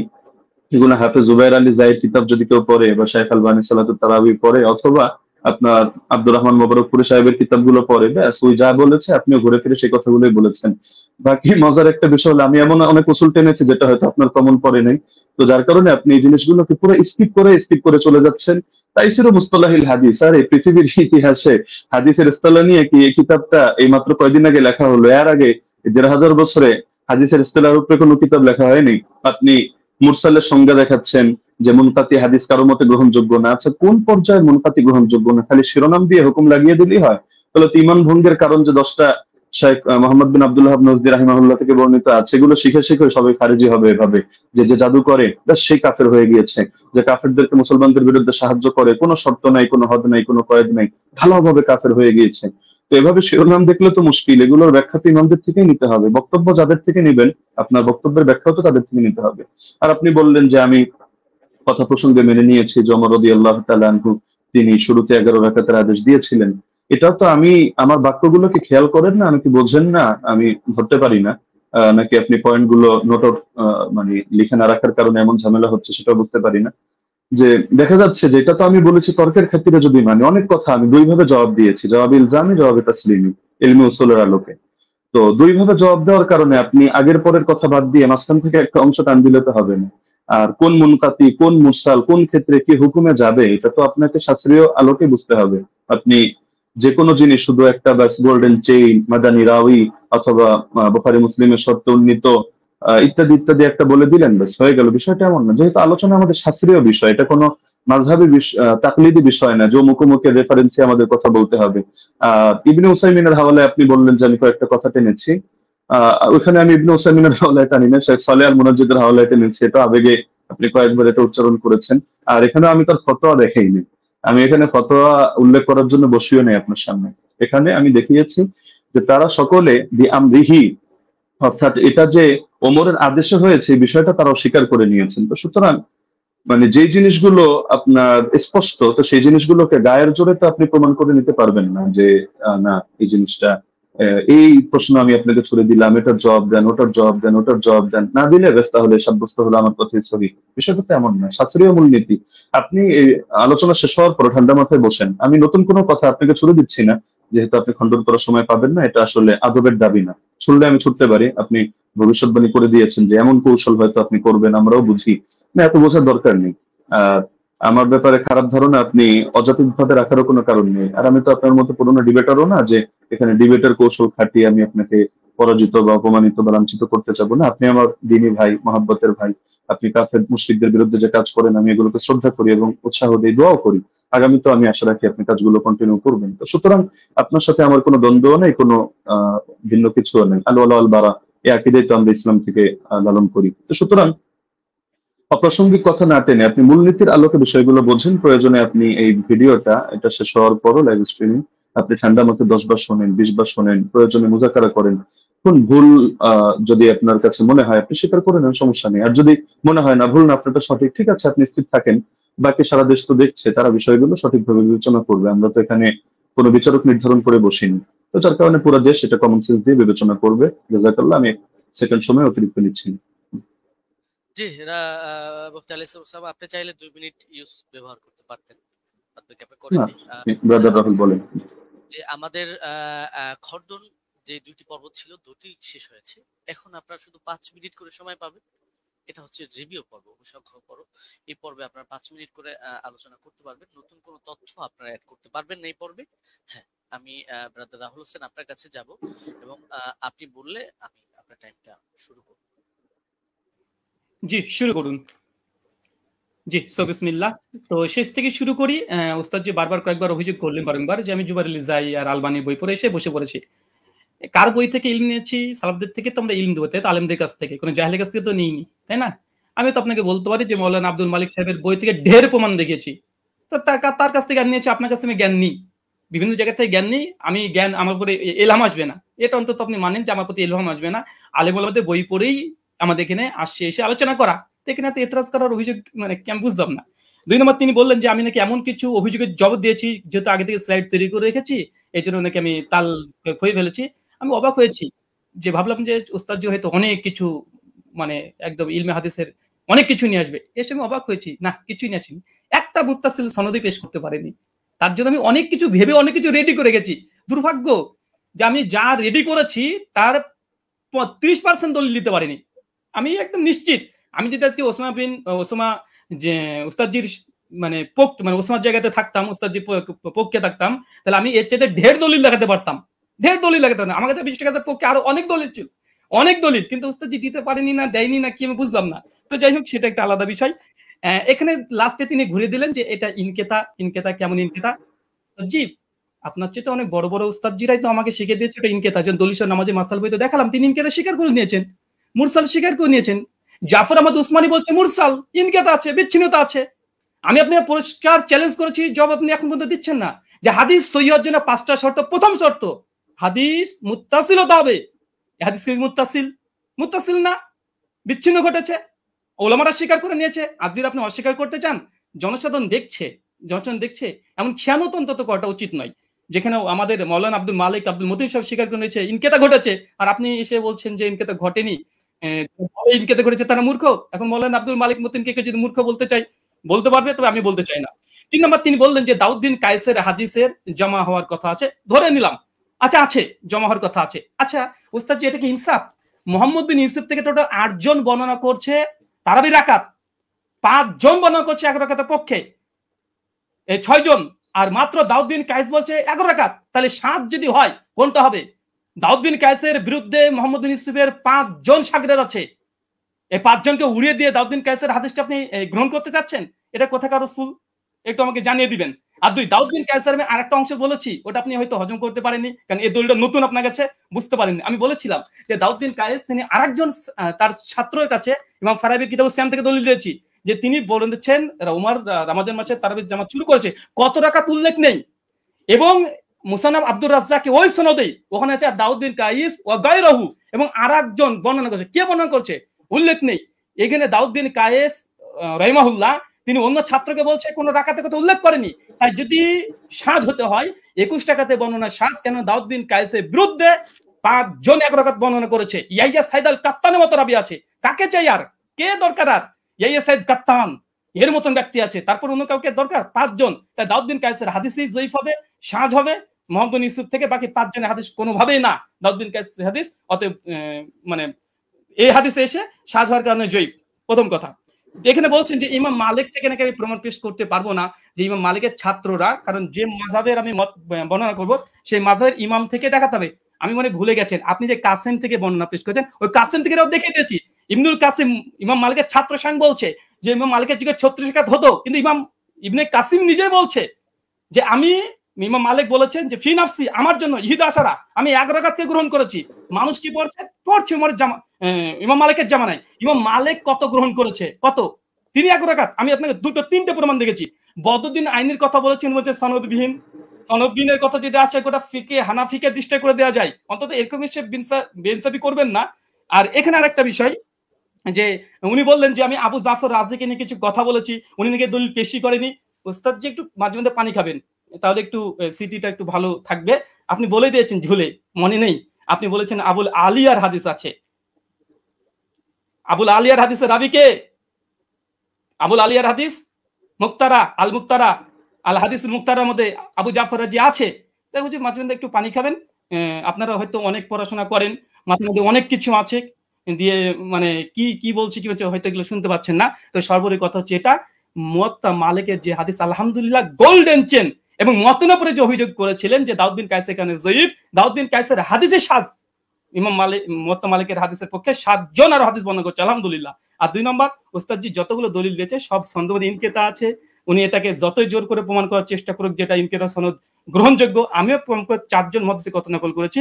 ইনকেতা মুরসাল হাদিস জয়ীফাই, 200 নামাজের মাসালেও আছে, সে মুসলিমাও আছে আলহামদুলিল্লাহ। 5 মিনিট আপনি আলোচনা করছেন। আমি আলী হাসান ওসামা আপনার কাছে যাব এবং আপনি 5 মিনিট সময় পাবেন। এখানে নতুন কোনো তথ্য আপনি অ্যাড করতে পারবেন। জি, শুনতে পাচ্ছেন আমাকে? আপনি বললে আমি টাইমটা শুরু করব। জি, শুরু করুন। 10 সেকেন্ড। হামিদান ওয়া মুসাল্লিয়ান ওয়া মুসাল্লিমা ওয়া বাদ। ব্রাদার রাহুল কিছু কথা বললেন যেটা আপনাদের মূলনীতির বাইরে ছিল। এটা তিনি বহুতবারই দিয়েছেন, আমি এটাগুলো এড়িয়ে গিয়েছি। লাস্টের পর্যায়ে আমি বলি যে তিনি বললেন যে আমার জায়গায় থাকলে আরো দলিলের ভান্ডার খুলে দিতেন। দলিলের ভান্ডার খোলার প্রয়োজন নেই তো। আমার সামনে যে নোট আছে, আমি তো ঘোষণা দিয়েছি, দেখেছেন যে আমি বিষয়ে কিতাব রচনা করছি, শীঘ্রই বের হবে। তো সুতরাং দলিলের ভান্ডার নামিয়ে বসলে তো আর কিতাবের ঘোষণা অগ্রিম দেওয়ার কথা না। কিন্তু সবগুলো দেওয়ার কোনো প্রয়োজনই মনে হয় না, কিছু জিনিসের রুচি হয়নি। আপনি যেমন একটাকে টেনে আরেকটার সাথে নিয়ে দাঁড় করিয়ে দিচ্ছেন। আপনি বলছেন যে 8 জন বর্ণনা করেছে, আমি কেন শুধু দাউদ বিন কায়েস আর মোহাম্মদ বিন ইউসুফের কথা আমি কেন টানছি বারবার, যেটা শাগিরদের মধ্যে টেনেছি। এ কারণে আমি বলেছি বাকি কোনোটার মধ্যে আপনি 8 জন না আপনি 100 জন দেখান, কোনোটার মধ্যে আদেশের কথাই নেই। আপনি তো মূল পয়েন্টটি টেনেছেন এটা, বা আমাদের আলোচ্য শিরোনামই এটা, যে ওমর রাদিয়াল্লাহু আনহু কত রাকাত তারাবির আদেশ করেছেন। আপনি পানি তো অনেকবার খেয়েছেন, আরো খাবেন সামনেও। পানি খাওয়া হয়ে শেষ করে আপনি মজলিস শেষ করে আপনি প্রয়োজনে দেখেন যে ইয়াহিয়া বিন সাঈদ কাত্তানের মতো ব্যক্তি বারবার যে বলছেন, বা আব্দুল আজিজ বিন মোহাম্মদ দারাওয়ারদের কথা বলবেন, যাদের কথা আপনি বলেন তাদের রিওয়ায়াতগুলোর মধ্যে আদেশ করেছেন এই শব্দটা আছে কিনা। আচ্ছা, দাউদ বিন কায়েসকে আমি এজন্য দাঁড় করিয়েছি যে এখানের কথার অর্থ আর আপনি যেই সনদটা টেনেছেন ইমাম মালিকের, সেই কথার অর্থ হলো সেম। আর এই যে সনদটা ইমাম মালিকের সনদে যে কথাটা আপনি টেনেছেন, এটা বিভিন্ন কিতাবে আসলেও কিন্তু কারোর সাথে কারো তো মিল নেই। মূল কথা তো এটাই রেওয়ায়েতের। যদিও অনেকজন রেওয়ায়েত করেছেন, কিন্তু শুধু এই আদেশ আর নিষেধ অথবা রাকাতের বিষয়টা নিয়ে সমস্যা এমন তো না, প্রচুর ভিন্নতা। এক জায়গায় দেখা যায় উবাই বিন কাব তামিমদারির নাম আছে, আরেক জায়গায় নাই। আরেক জায়গায় হলো শুধু আদেশ করেছেন এই কথাটা আছে, কিন্তু আমল কি ছিল তাদের, আদৌ কি তারা এটা আমল করেছেন না সিদ্ধান্ত চেঞ্জ করেছেন, সেটার কথা নাই। আরেক জায়গায় দেখে যে শুধু আমলের কথা আছে, আদেশ আদৌ করেছেন কিনা এটার কথাই নাই। তার মধ্যে আপনি বললেন যে আবুল আলিয়া এটা কোন সনদের মধ্যে আছে, যে আমি উবাই বিন কাব প্রসঙ্গে যে কথা টানলাম ওটার মধ্যে আছে। এটা তো আমরা তারাবির 20 রাকাতের আলোচনার মধ্যে কথা টানিনি। এটা তো আমরা দেখিয়েছি যে আপনার ওই মূলনীতি বোঝানোর জন্য যে আমল যদি খেলাফ হয় তার বর্ণনা, তাহলে সেই ক্ষেত্রে হাদিসের দুর্বলতা সাব্যস্ত হয়। ওইটা বোঝাতে গিয়ে যে সাহেব বিন ইয়াজিদের আমলও খেলাফ, ইমাম মালিকের আমলও খেলাফ, একইভাবে আপনার উবাই বিন কাবের আমলও খেলাফ। উবাই বিন কাবের আমল কিভাবে খেলাফ এটা বোঝাতে গিয়ে 3টা দলিল দিয়েছে, এর মধ্যে আপনার এই পয়েন্টটা আছে। আর আপনি বারবার শুধু টানছেন যে মুনকাতি মুনকাতি মুনকাতি। আপনি শুধু একটা শব্দ শিখলেই তো কাজটা শেষ না, এর হুকুমটা তো আপনার ইমামদের থেকে নিতে হবে, শাস্ত্রের আলোকে নিতে হবে। তো আপনি শাস্ত্রের আলোকে না নিয়ে আপনি শুধু নিজের গায়ের জোরে কথা একটা বললে তো হবে না। আপনি আব্দুল রহিম সাহেবের থেকে এলেম নেবেন নেন, আব্দুল মতিন সাহেবের থেকে এলেম নেবেন নেন। আপনি বলছেন যে ওনারাও মেনে নিয়েছেন মুনকাতি। আমি তো বললাম যে যেই নিমাউই রাসারুস সুনানের হাওয়ালা দিলেন, যে স্ক্রিনশট দিলেন, এখানেই দেখা যাচ্ছে ইমাম নিমাউই 2টা কথা বলেছেন। তা আপনি কি বলবেন যে নিমাউই এক পাগল, আগের লাইনে বলে এক কথা পরের লাইনে বলে আরেক কথা?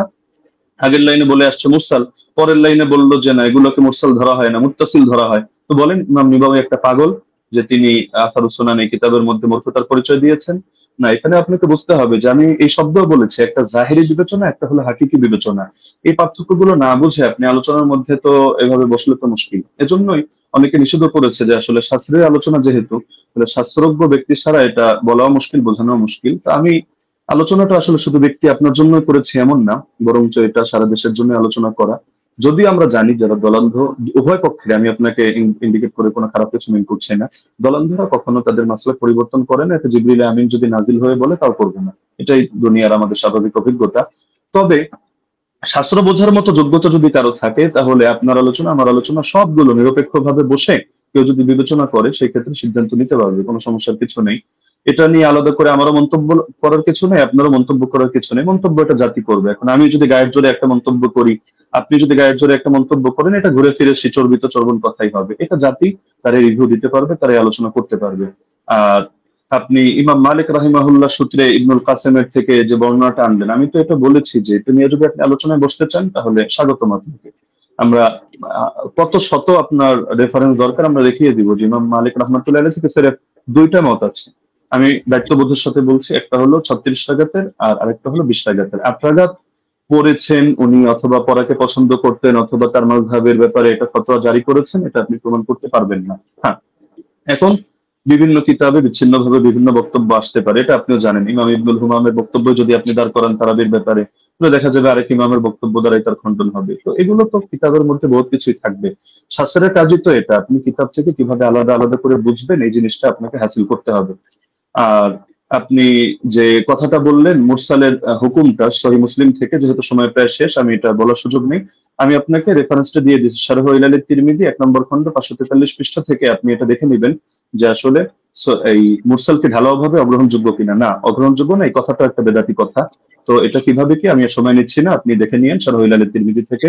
জাযাকুমুল্লাহ, উহিব্বুকা ফিল্লাহ। আসসালামু আলাইকুম ওয়া রাহমাতুল্লাহ। জি, আপনাদের দুজনকে অনেক অনেক ধন্যবাদ, এবং ব্রাদার রাহুল হোসেন এবং শেখ মুফতি আলী হাসান ওসামা। আমাদের এই প্রোগ্রামটা খুবই চ্যালেঞ্জিং ছিল। আলহামদুলিল্লাহ আমরা চেষ্টা করেছি প্রোগ্রামটি নিরপেক্ষভাবে পর্যালোচনা করার জন্য, পরিচালনা করার জন্য, এবং এই প্রোগ্রামটি আপনারা আমাকে সহযোগিতা করেছেন। দুজনেই খুব সুন্দর আলোচনা করেছেন, এবং যারাই আলোচনা শুনেছেন আমি বলবো যে আপনারা নিজেদের মধ্যে ফাসাদ না করে আপনারা অবশ্যই দলিল গুলোকে বিবেচনা করে আপনারা সেই অনুযায়ী আমল করবেন। এবং আজকে আমার প্রোগ্রাম পরিচালনার ক্ষেত্রে যারা আমাকে সহযোগিতা করেছে, আমার পরিচালনা কমিটি, আমাদের সাথে রয়েছেন সকলের সুপরিচিত শেখ মাহবুবুল আমিন ভাই, তিনি নাস্তিকদের সাথেও ডিবেট করেন, এবং আমার সাথে রয়েছেন আমাদের রিপোর্টার মোশাররফ হোসেন ভাই এবং শিহাব মির্জা ভাই সহ আরো কয়েকজন ছিলেন।